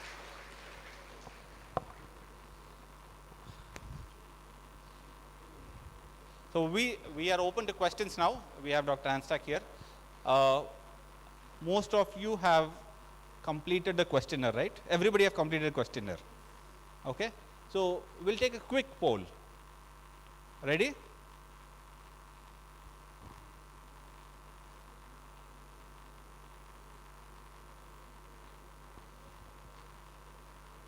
How many of you have score less than 31? Less than 31. 1, 2, 3, 4.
He says, have you heard of SMART goals? SMART, the word SMART, you are all familiar. Okay, so you can just Google it out. So you should make SMART goals, make it a habit. Now, most of the patients who come to me and he says, doctor, want to lose weight, doesn't happen. What is a common thing that they say? I don't eat. I eat only one chapati, maybe two chapatis, and I do, exercise and other things, but it doesn't lose weight, right? So I'll just tell you, what happens is, what you have to understand is, currently who you are is currently the way your body has developed an equilibrium. What it means is, the brain thinks that this is your normal self, and the brain tries to keep you at that level. That means, say for example, I'm just using the example of the weight. The brain thinks that this is your normal weight. So when you start doing your dieting and exercise and the weight starts coming down, what happens is, the brain is little alarmed that this person is losing weight, should not be losing weight, right? And so the brain is alarmed that this person is losing weight. What is happening to you? Oh, I dieted and exercised for 1 week. I have lost so much of weight. You are feeling happy. I can have one nice biryani today. That is, just went for the marriage and you want to have it. Now, just think about it. You are having that biryani. You feel that you really worked hard. You literally didn't eat what you love to eat. And you did exercise and you actually lost 2 or 3 kgs. Now, when you eat your biryani, now think about your brain. The brain is thinking that his weight was, say, 80 kgs, now has gone to 77 kgs. The brain is very worried and he was just waiting for that biryani. So the moment you eat biryani, it gets your back weight to 80 and the brain is so happy. Finally, I've got it back to 80. What happens to the person? I worked so hard, lost 3 kgs and is back to 80. You give up. You get frustrated and you give up. You see, you don't understand the way how a body functions. So if you have to lose weight, you know what you have to do? You have to keep reducing it till it achieves the target that you have decided, and keep that weight for another 4 to 8 weeks. So when you do that, you are resetting your brain to say that your actual weight is 60 kgs.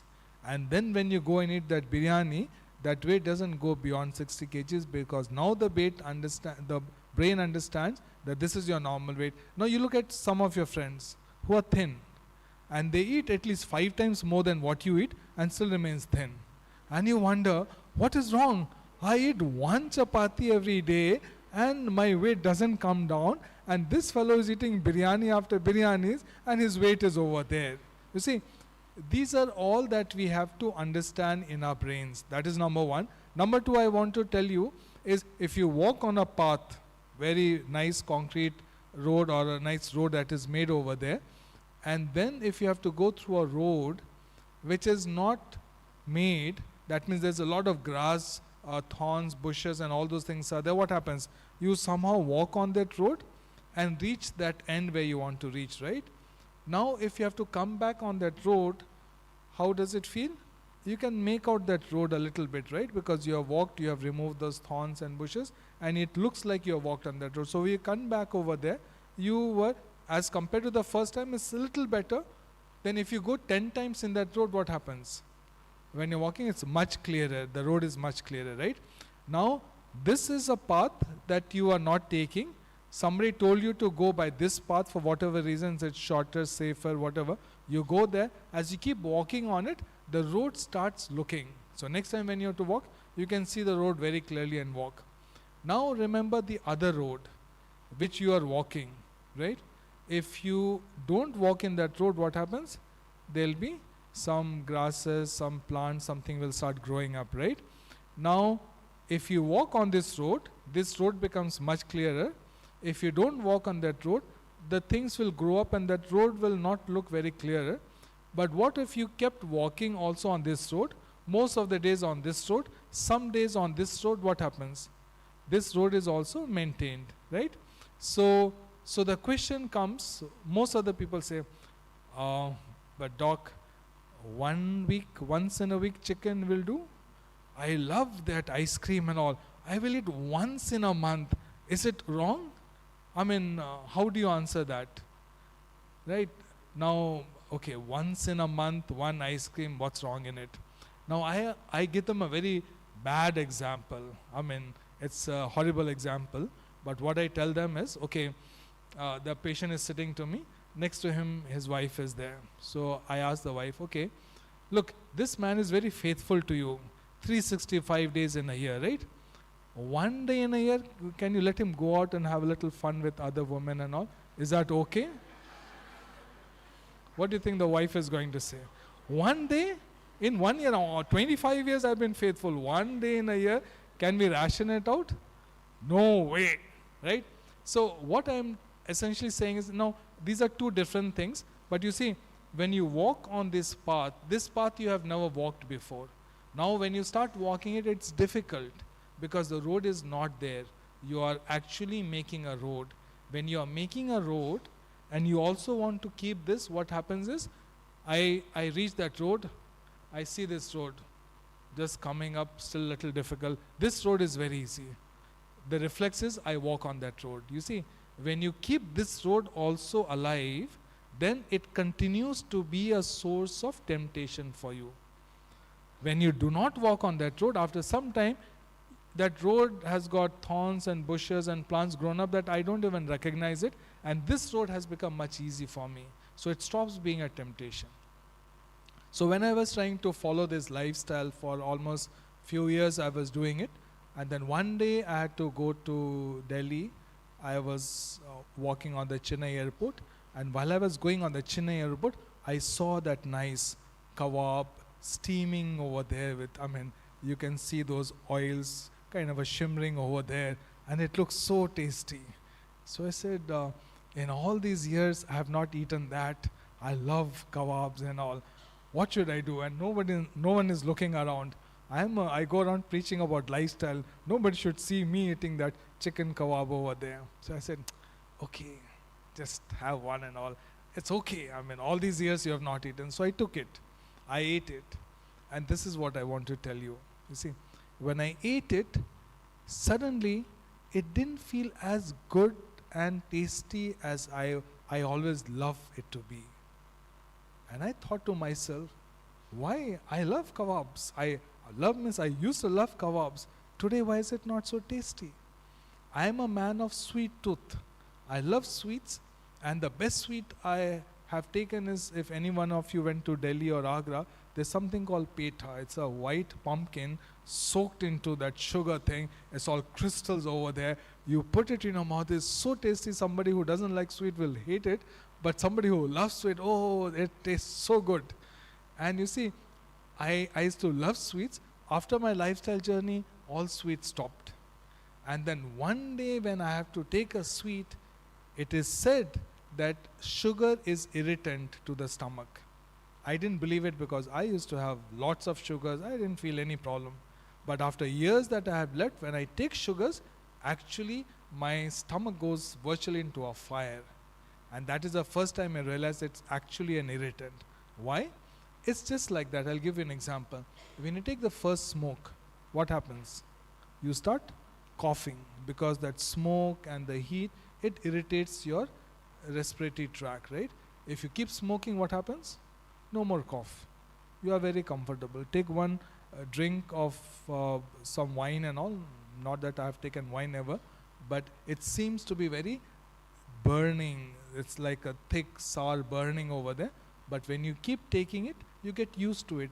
So because your body gets used to certain things, doesn't mean that it is good for you. The body has its own mechanisms that the first time when you take it, the way the body responds, you should respect that. If you don't respect it, keep doing it, body will get used to it and you say, no, nothing happens. So it doesn't mean that it is right. So when we are talking about changing behavior, these principles are very important. So what is the most important thing? It's, do we say that, but doc, how many of you like the taste of the grape juice today? Do you think so? Let me ask a question. Could this grape juice would have been better?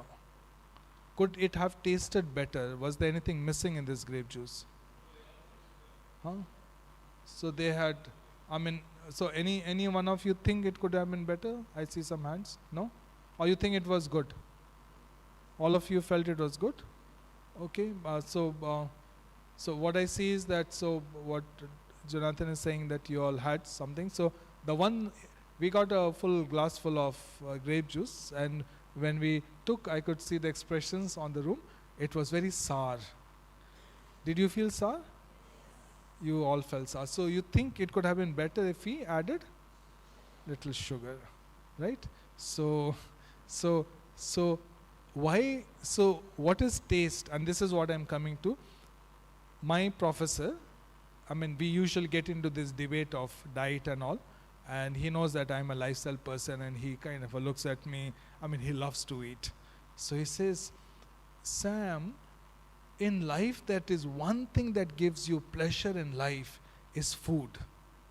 And it's one thing that the whole family and friends gets together, and what you enjoy is the food. Now, if you just take away that food and the tasty and delicious food, then what else is left in life? One thing that you love, you enjoy, and you have a pleasure, if you take away that and make that food so bland, what is the fun of life, right? So what is he talking about is the tasty food, the taste of the food. What is taste?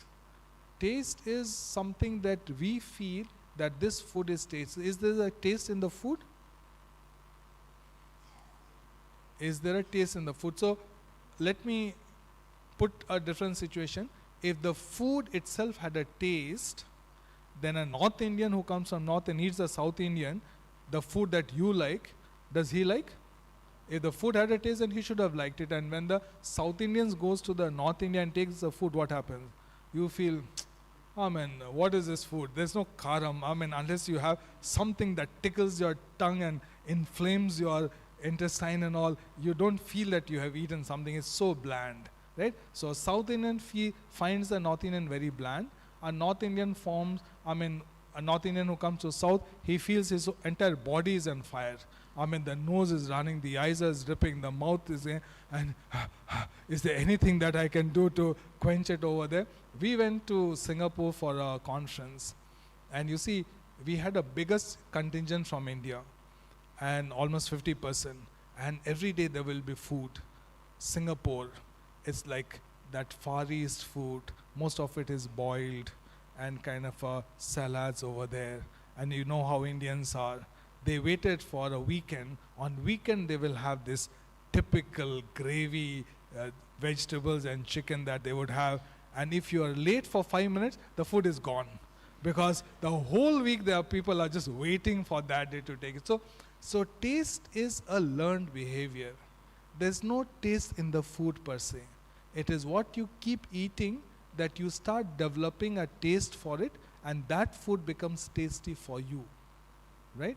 So what is most important? Not the taste of the food, but the understanding whether the food is good or bad. And so the first thing that we need to educate is our mind.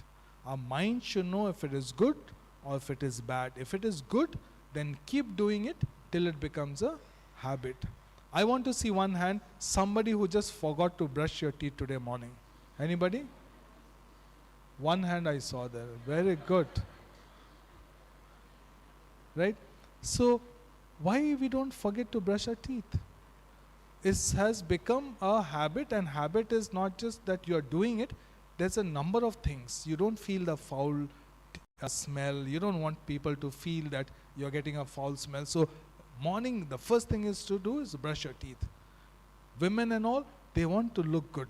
So, they make sure the hair, the dress, the crease, everything is in place, because none of the women feel that people should say how shabbily you are dressed it. Men just put few things and put your shirt, pant, and they're out over there. They don't matter. But women will take long time. The husbands gets irritated. Can you just come out? We're getting late. Yeah, one moment. Then just do few things. Just look from this angle, this angle. You make sure.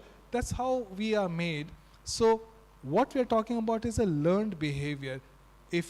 So the first thing is to know what is right and wrong, not what feels. So other question I'll ask you, do we think and decide, or do we feel and decide?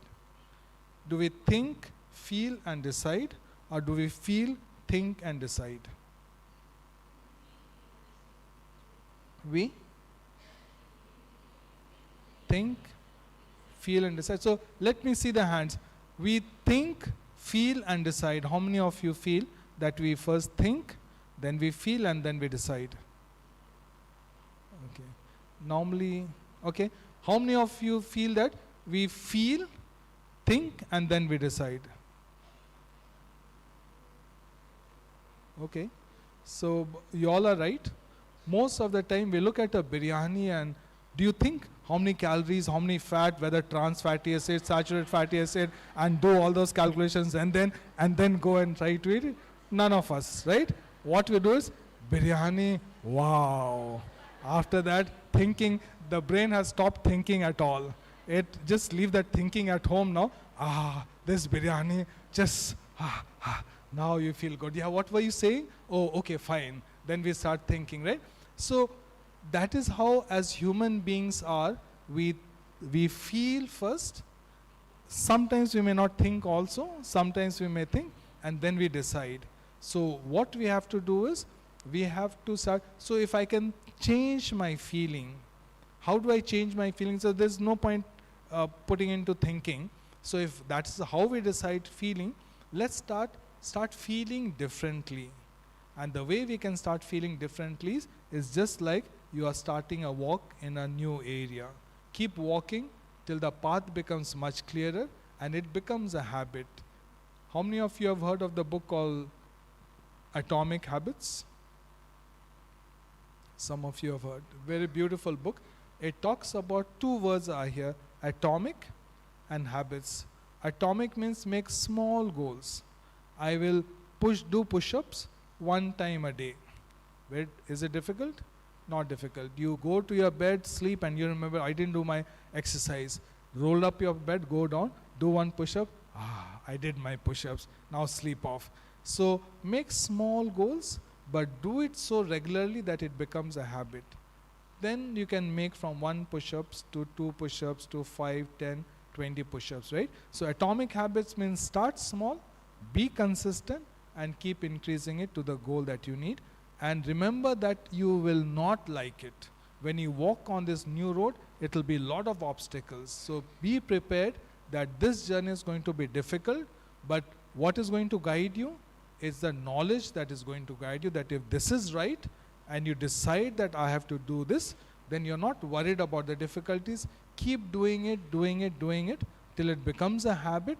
And once it has become a habit, you can see those changes coming into your life, right? How many of you put alarm for waking up in the morning? If you have tried, putting an alarm, say for 4 o'clock or 5 o'clock, after a few days, what happens? Your eyes also open up. Alarm has not rung, but the key is just at 5 o'clock. What has happened? That is what we call it as habit. Our body is beautiful. You can train them the way you want it to be there. So once you have trained your body into the right things, you will be surprised how that will guide you and protect you from doing things which is not good for your body. So I thought these are some tips that I wanted to give you just to understand how body is designed and know what foods are good for us and what we have put it. I mean, in very simple words, the food as it is in the nature is the best thing for you. Do not do too much of modifications in that. Take it as it is. Few things that has to be cooked, do it gently. If once you get used to that, your taste buds will change. You will start liking it. You will start finding the health benefits in your body. Weight has come down, sugars are well controlled. You'll suddenly get a surge of energies. You'll be able to remember things. Now all of you are into education field, right? You are educating your students. Children are the best people who should be disciplined. Children, when they are small, no choices, just discipline. Have to get the system into an order. You see, that's how we deal with children, because you don't discuss with children, baby, what do you want and all. Obviously, he wants the other thing and all. And a child psychologist said that if you allow a child to grow up as they are, in the childhood, every child will become a murderer, a rapist, and a robber. Why? Because inherently their tendencies are to do wrong. Don't get the idea that they are very innocent, very naive, and very right people. No. The way we understand how our bodies in the fallen nature, we have a tendency to do the wrong things. And so the job of the teachers and the parents are to make them disciplined to do the right things till it becomes a habit. Once you have made it a habit, there's less chances that they will move away from it. You make people change their food habits and choices at adult age, very difficult, right? But if you make those choices while they are still young, while the brain is still growing and learning few things, when you put the right things over there, there's more chances that they will stick to that, and that is a very fundamental thing. So there's a lot of responsibility on parents and teachers to understand this whole principle and concept of behavior development. Once you know that, and once you put them over there, because these days what is happening, parents are feeling, Philemon said give them a mobile, get them some KFCs and all. You feel, my child was so happy, I got a KFC ordered and they enjoyed it. Of course they will enjoy it, and unhealthy foods are addictive. Let me also pass on these things. Unhealthy foods are addictive, whereas healthy foods are non-addictive, right? What happens when you pass the KFC hotels and when you look at it, what feelings comes within you? Just don't stop till you go in addictive. You just can't stop. What happens to the Lay's chips? The TV is going on and you have the Lay's. And then it's finished. Wish there's one more packet, bring that packet, open it up, even that will go. Why? Have you seen anybody addicted to carrot? Oh, you look at carrot, carrot, I want to eat carrot or cucumber. Nothing, no addictions at all, no crave that I have to eat that. It's carrot there, you eat it, and not eat it, it's okay.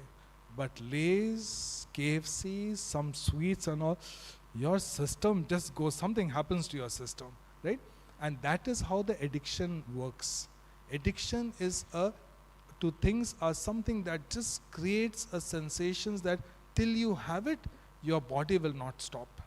So the quickest way of knowing what is good for you and what is not good for you is, if that is making you crave to do that thing, most likely that is not right. But if something builds in you a craving, most probably that is right. Very broad principle, right? So I'll stop talking here. Any questions? Any burning questions? Too many things we have told you for you to digest. We hope over the next 1 week we'll get over it and it will pass off. Any pressing questions?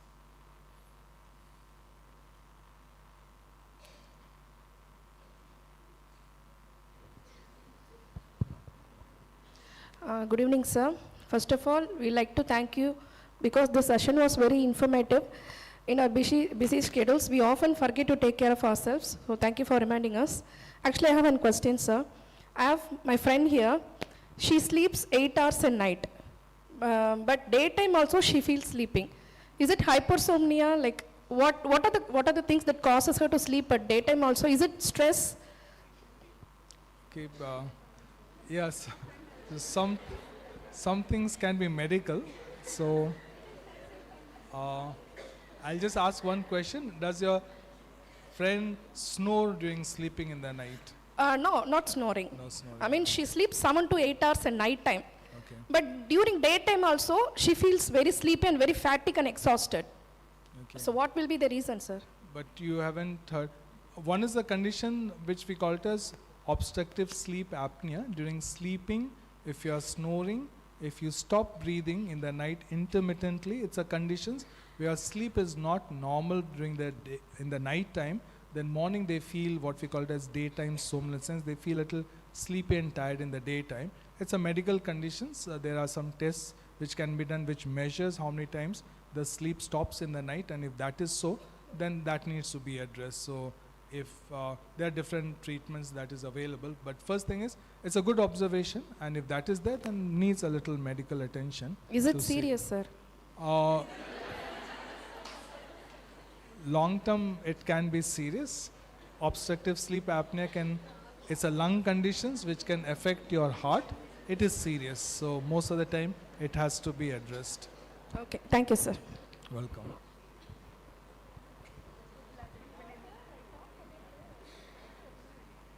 Any questions? Somebody's there. Good evening, sir. Your session is very informative. You said that polished rice is not good for health, right? You said polished rice is not good for health. Polished rice, yeah. So what about polished rice? No, sir, you said that when we polish the rice, it is not good for health. So the rice which is given in the ration, it is good? No, they are not. So unfortunately, the government program is to provide rice, and those are subsidized, and that's easily available. And we have a little challenge because poor patients, you tell them to buy millets and oats and all, they may not have finance to do that. So those are some things that we are trying to look at. Bottom line is, number one, that polished rice are not healthy. We are seeing a surge of diabetes and all, which seems to be associated obesity. Mostly I got that information that diabetes can eat this rice, so that I'm asking the question. So we have a challenge over there. So what is healthy is, there are enough studies to say that your grain should be whole grains. Very strong predictor whether you'll develop a disease or not. So whole grains is the most important thing. In this background, we are a little challenged. What do? Government is providing white rice, patients, people can afford only that what is provided. As you said, financially, millet rice we cannot buy, no, sir. So alternative chances for that. Right, so there is a practical component of what can we do. If he has only white rice to eat, can we add some legumes to that? Can we add some vegetables to that, fruits to that, so that you still get the white rice, you may still eat the white rice, but compensate in whatever ways by adding those things which is practically financially affordable for them. You have to package it. So you just have to have an understanding what is good. In an ideal settings, we may not be able to get all the ideal things that is good for you, but in the best of the possibilities within that, what is available and affordable, we can make that as a part of a package and try to do it. Thank you, sir. Which one?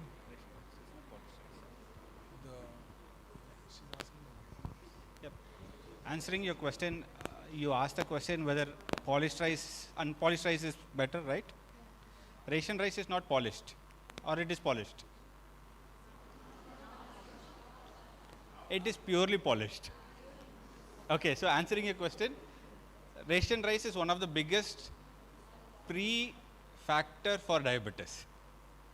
Okay, that's what when sir was saying, before the government introduced the scheme of free rice or 1 rupee rice, we had very less diabetes, especially in the rural areas. But then with the free rice, they reduced their millet consumption and went to free rice because it is free. Now the diabetes has gone up. So basically, if you can see white color, it is polished. Yeah. Good evening, sir. Yes. So my father is in his 50s. He's suffering with diabetes and pressure, but he's not taking any medicines. He used to say, I'll control it with the food, with my food practice. But the doctor who checked my father at first, they told if you didn't take the medication, it will lead to stroke at last. Is it so? Is it good to continue the medicines, or with the food, he has cut off the sugar and sugary items, and he is controlling his anger to control the pressure. What to do with that? So most important parameters is to see whether the sugars are controlled. That's the single most important thing that will tell you whether it is safe, right, to prevent the complications. So if the sugars are controlled, we are checking it by using this what we call as HbA1c or glycosylated hemoglobin. If that is less than 6.5 with whatever he is doing, then that should be absolutely fine, right? If it is high, despite everything, then he may require some dose of medicines. So it's a balance. Traditionally, doctors will very strongly say that you should never ever stop the medicines, and I have seen in our practice that some doctors, despite the sugars or the pressures going below normal, they feel that we have started medicines, I should not stop. That concept is moving away, that if you actually follow lifestyle, parameter comes down in the normal levels, you can reduce the medicines dependent. Unfortunately, and so there is a little challenge, but so as long as you have some, I think that should be reasonable, right? Thank you, sir.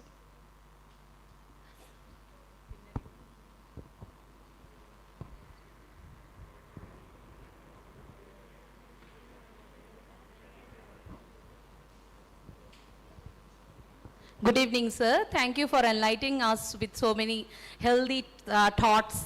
And I have a question, like Indian dishes. Most of the Indian dishes are oily. We love deep frying, shallow frying. So could you suggest like which will be the healthiest oil to cook our food? Everything cannot be cooked in air fryer. Some of our colleagues are saying that air fryer, but everything cannot be cooked in air fryer, right? Sure. So let me put it in a little different way. The key word that we use is called whole food, plant-based. Just remember these. Whole food, plant-based. That means we are trying to reduce the animal product as far as possible and keep the food whole. Now, what I mean by saying whole food is, say for example, you will say which oil is good. We have just went through our presentations. The plant source are better than the animal source because of saturated and unsaturated, right? Second thing is, how much should we take? Should be very minimal, right? How do I decide how much is less and how much is okay? So that's where this word whole food comes. Now the best oil is olive oil, safflower oil. It doesn't mean that I can buy 5 liters of olive oil and start frying everything in that olive oil. So here whole food means is, don't buy olive oil, buy olives and use olives. How much olives can you eat? I mean, and whatever amount of olives that you eat, 4, 5 or 10 olives also, the amount of oil if you have to squeeze will be very small amount. What that means is, the nature has made it such that you can never exceed the amount that you are supposed to eat, right? If I say, I have an apple garden, come, you can eat however number of apple juice, you can virtually drink juice worth 20 apples. So that is what processing does. So what processing does is, it makes the food palatable in an amount which normally you will never be able to do. So stick to this principle of whole food. So take olives, take peanuts, take groundnuts, don't take out the oil and use it. Take coconuts. Coconuts also, coconut is the only oil which has got saturated fatty acids, but as long as you are taking coconut, the amount of coconut oil that will go in your system will be well within the amount that is okay for our body, right? So the whole discussion that how much oil, I mean, we can give you a numbers that maybe half a liter for one person, or some people will say 250 ml per person for the whole month is what you need to calculate. So if there are 4 people in the house, then maybe 1 liter oil will do for the whole family. Will be some kind of a rough calculations, but one would say, see how you can avoid using oil in all your cooking. If you learn that part, you may not need any oil at all at home. Sir, actually, I want to know, suppose I need to fry, so which will be the best oil to fry? Deep fry. Why would it need to fry? I can't avoid, suppose Okay. in Indian dish, we have deep fry food. So which will be the best oil to fry? So that's what sir was saying. We cannot suppose, It's we a cannot habit. substitute It's a fry habit food. and a practice. So when you decide that I want to change it, that even without frying you can eat it. You understand? It's all in our taste. There are people who don't cook at all, who don't use oil at all. How are they surviving? You understand? So it's like a question. I'm asking a question. I mean, it's like that. So what we are saying is, please don't let your husband go with anyone. It's not the choice of the woman. It's just that it's wrong, you don't do it.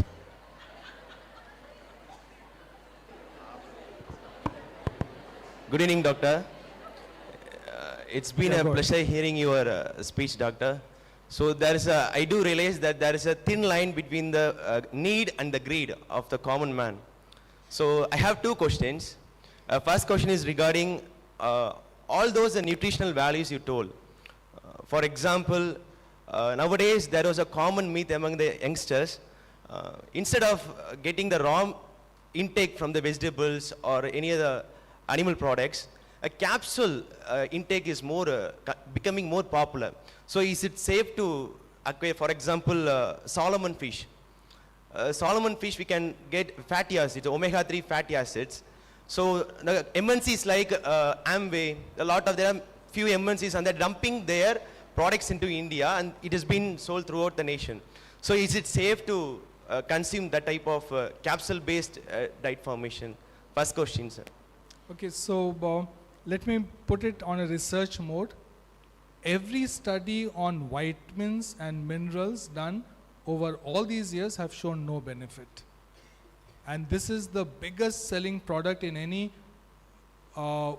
medicine store. What they have is a lot of vitamins and they keep giving vitamins. The patient also asks for vitamins and doctor will add 2-3 vitamins with each prescription. No studies have shown that there is any benefit of it, but every study on fruits and vegetables has shown significant benefit.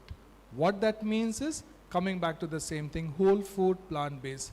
When you take it from the natural source, there is something about this natural source which gives you the benefit which doesn't happen in these capsules and tablets. They did one study on calcium tablets and all the vegetables which had same amount of calcium to see which is absorbed the best.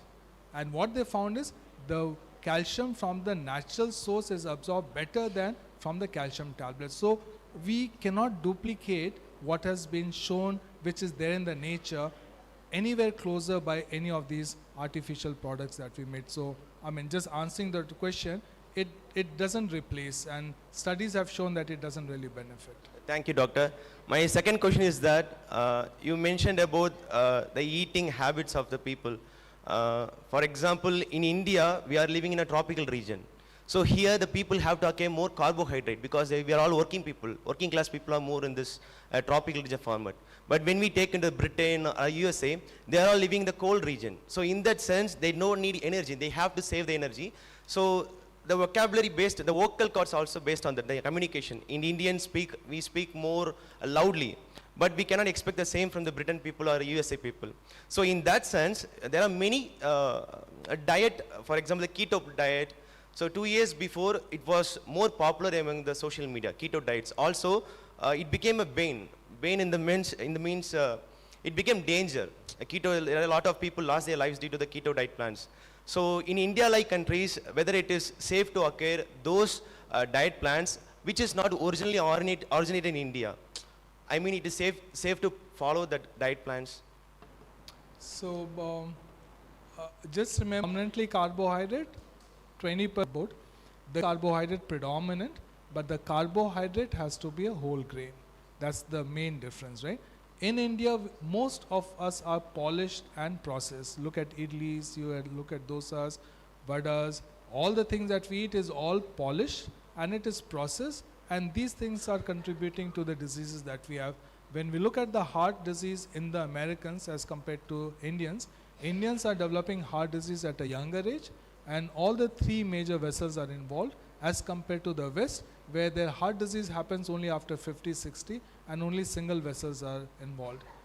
The thinking is that it's multiple things, diet being one of them, infections being other things which also contributes to inflammations and many other things. So our diet is really poor, and we have actually moved too far away from the traditional food. If you look at your traditional food, you used to have a multi-grain mix that they will mix it and give to the children and send them home. That's very healthy. Now all those things are being replaced by deep fried, like a sister asked that, no, I want to make it deep fried. I mean, that is how we are all grown up, that somebody coming home, something you have to give. Easiest thing is to deep fry something and give it to them. It's so easy, it is so convenient. So doing the right things will be a lot inconvenient. But it takes a while till you keep doing it so that in your home, all the healthy things are stocked and you have learned to make some very interesting, healthy and tasty food, so that when you give it to them, it is not just maintaining your own health, you are educating them about something new that they never thought about, and you become a health ambassador to others by doing all these things in your own practice, right? Thank you, doctor. That's it. Yes.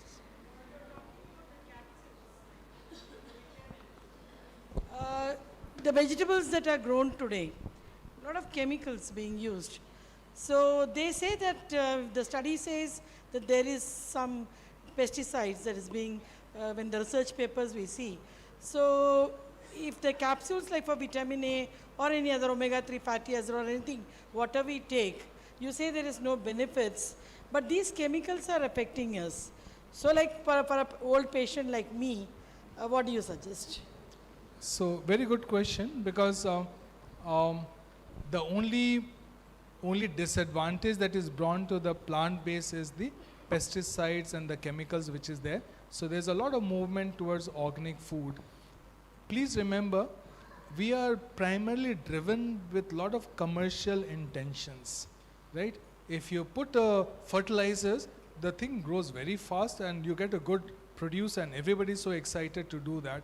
Organic farming is not easy, and the produce is not as much as that you get it, and so the fertilizers do affect some of these plant products. The ideal would be is to go organic. That is number one. Number two, just take enough of hygiene methods of cleaning and washing. It removes most of them. Whatever is left is a small amount. Now, people who argue on that are people who want to support a animal-based diet, and animal-based diet doesn't have some micro amount of insecticides. The whole thing is saturated fat, which itself is obviously bad.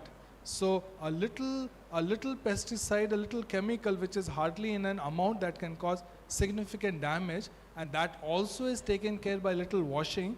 And if somebody can afford going in for organic, those are the ways that you have to go. So you really have to make choices between all these things. So that's the thing, because in India we don't have like organic and separate. Like US and all, they are separated, segregated.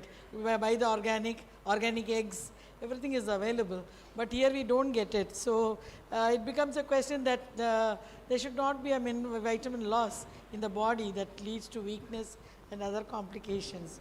So it's only a request like what can be done in such cases. So if you look at a fruit that you eat, the amount of antioxidants that you have, which protects our body, as compared to little chemical which is there, is much less. So really speaking, I'm not really concerned that that fruit which may have a little pesticide is going to have so much harm that it is virtually going to make you healthy. It's just a speculation, it's not a reality. But the amount of benefits that you get in taking that fruit and vegetables with the amount of phytonutrients and antioxidants much outweighs the effect of a little pesticides which may be there. So I don't think so that is really a reason that we should shift from that and go into eating something not going which is for not animals, sir. Correct. It's purely vegetarian based food, but for that the better food. That's what I understand. So just washing and cleaning takes care of most of the things that would be contaminating it. And if things are available for organic, go for it. If not, just washing and cleaning will suffice, and that will supplement everything that you need. Yeah. Thank you, sir.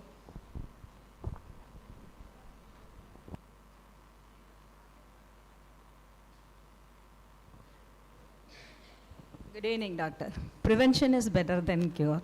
So can you give some tips to our teachers how to prevent to get and diabetics? Diabetics? Yeah. How to prevent diabetics? Yeah. Okay. I will focus on diabetes alone, because as we start understanding disease, we realize that all these diseases are a spectrum. A person who is overweight, he develops high blood pressures, develops diabetes. This is a person who also develops cancers. We are seeing cancers in people who are overweight, whose diet is not right, who is not physically active, has a lot of stress, is not able to sleep well. So what we are talking about is this entire spectrum of lifestyle. When you do that, it actually takes care of every disease, including diabetes, right? So the key thing in any disease is increase inflammation. I'm just using a word, inflammation. What inflammation means is, easy way to understand, it's a fire. So when the body is on fire, it causes all these disease that we talked about. So you have to quench this fire. To quench this fire, normally we'll put some water into it. That water we call it as antioxidants. Oxidants are the ones which is as a part of our daily metabolism, so all the waste that is produced. And when we give them antioxidants, it's like a factory who's making a lot of chemicals and other waste that has to be taken care. So these antioxidants neutralizes these toxins. And what are these antioxidants? Which comes from your fruits, from your vegetables, from your nuts. All these raw food are high source of antioxidants. So maintain a large amount of these things, fruits and make sure that your carbohydrates are whole grain, pulses in good amount, and minimize the oil, right? Minimize the oil. If you, you don't have to throw away all the oils that you just bought in over there because doctor said that no oil and all. So after sometimes your drainage may get blocked because everybody threw their oil in the drainage. I'm not trying to say that, but see how you can start a process. Begin small and keep building it up. So the amount of fruits and vegetables is important. Your carbohydrate should be whole, the pulses should be there. Minimize oil, start doing exercise, make a schedule for the whole day. Decide what time you're going to sleep. Dr. Philemon has told you, sleeping is important, timing is important, duration is important. Fix up your time of sleeping, fix up your time of waking up. Begin with small exercises in the morning. Have a time of reflection, meditations, morning, so that your mind is clear. Plan out for the whole day and make sure that you are taking 3 meals a day and enough of water between the meals, about 3 liters. If you start off with just these, you can already see in your body that you have started feeling good physically, and your brain is also kind of rested, sharp, and able to function and make decisions for your everyday activities.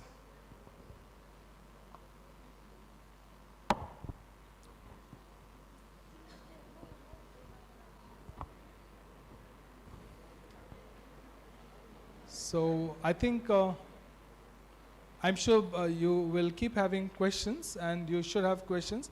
So I will say, if this is a summary of what we have, I don't think so you need more informations from our side.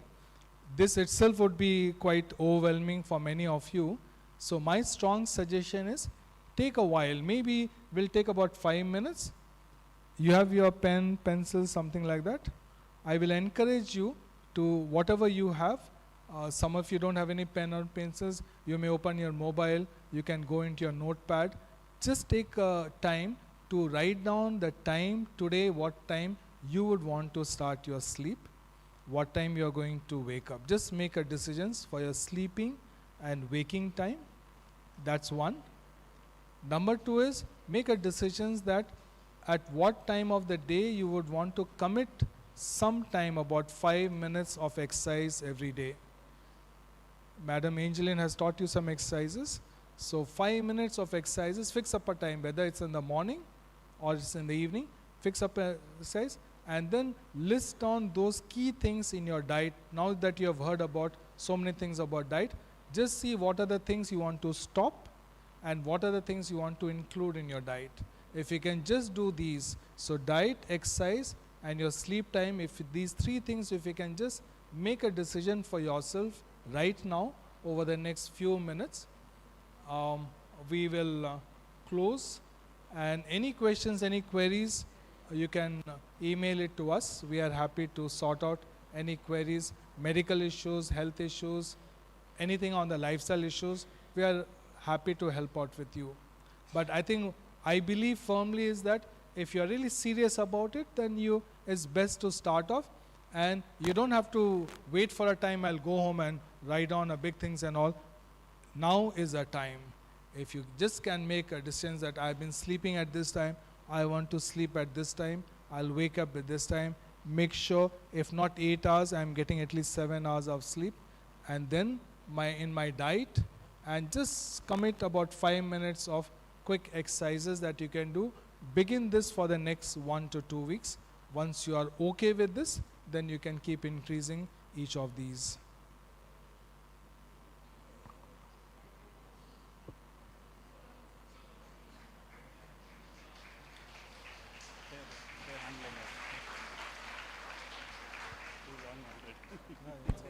Thank you, sir.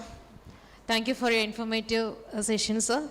Now we are going to hear a special song from our teachers.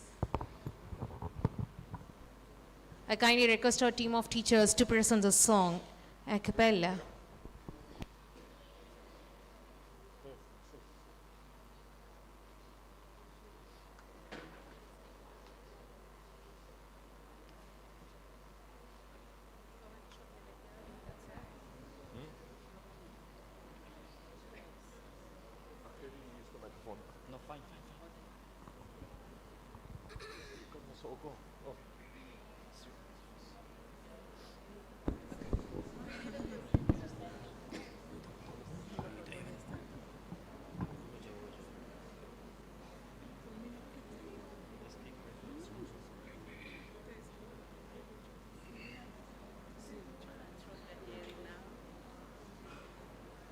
We'll be singing a song because everybody was busy. We couldn't practice, but we tried. I hope it will be nice. And it's a very old hymn. And if you know, you can join with us. Okay? So let's try out.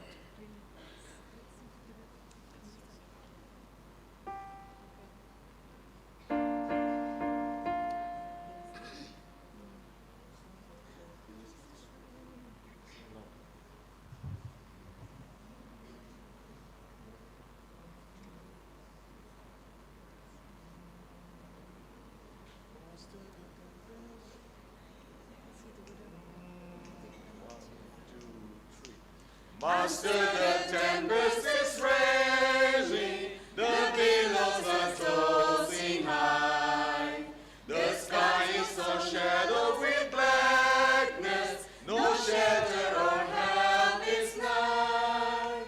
Carest thou not that we perish? How canst thou lie asleep, when this moment so madly is racing, a grave in the angry deep? The winds and the waves shall obey thy will. Peace be still.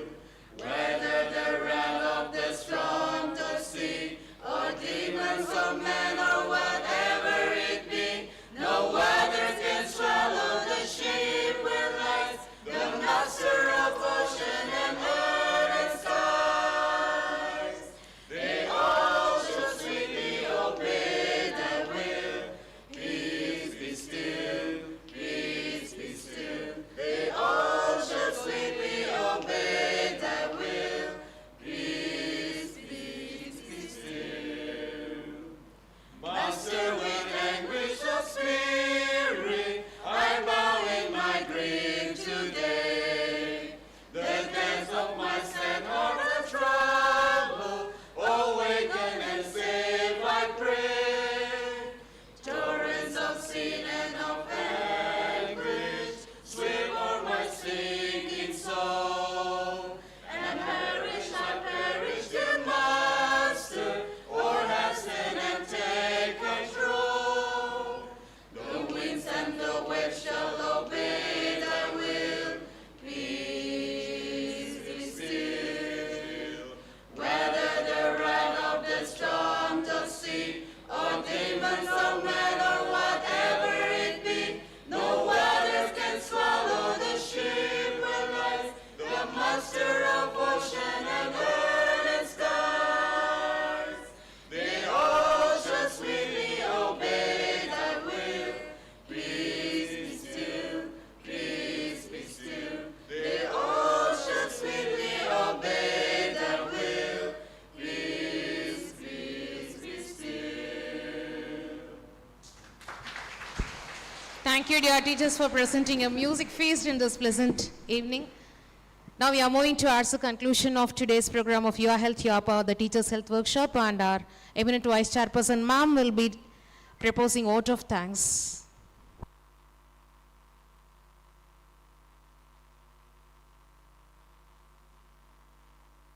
Almighty for making this program possible today. I extend a heartfelt appreciation and gratitude to our chief guest, Dr. Samuel Hanstack, for coming here to our campus, for prioritizing us in your busy schedule, traveling to Trichy, and you came here. We thank you, sir. We thank you for sharing your valuable insights with us.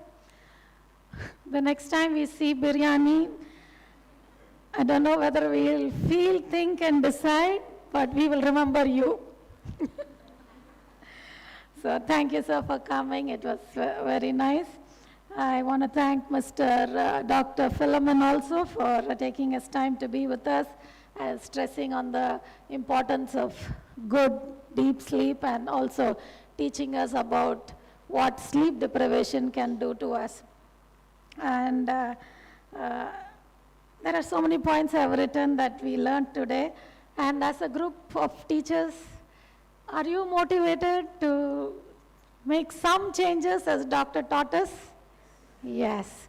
We are teachers who insist on bringing about changes in our children.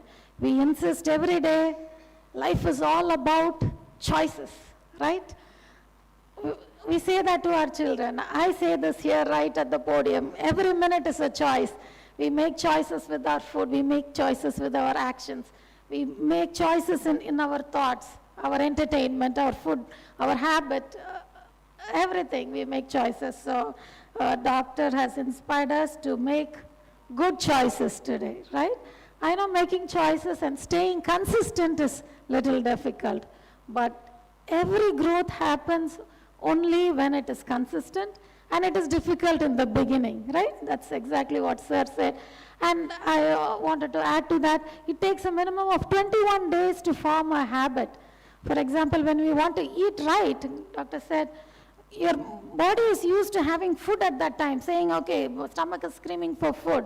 But when you cross 10 days of not obeying what the stomach is saying, screaming for food, you set the tone to your body. You direct your body with your thoughts. Beautiful lessons we have learned from you, sir. Thank you so much. Shall we give them both a round of applause for a wonderful time? I want to appreciate the program in charges, Mr. Robinson here, Mr. Kirbam, Mr. Kumaresh, for organizing this. I appreciate all the staff involved in preparation of this room, the tech team, the decoration here, the cameraman, the audio team.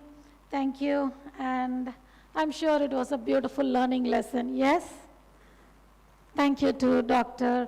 Samuel Hanstack. Thank you, ma'am, for your words of motivation. Thank you, ma'am.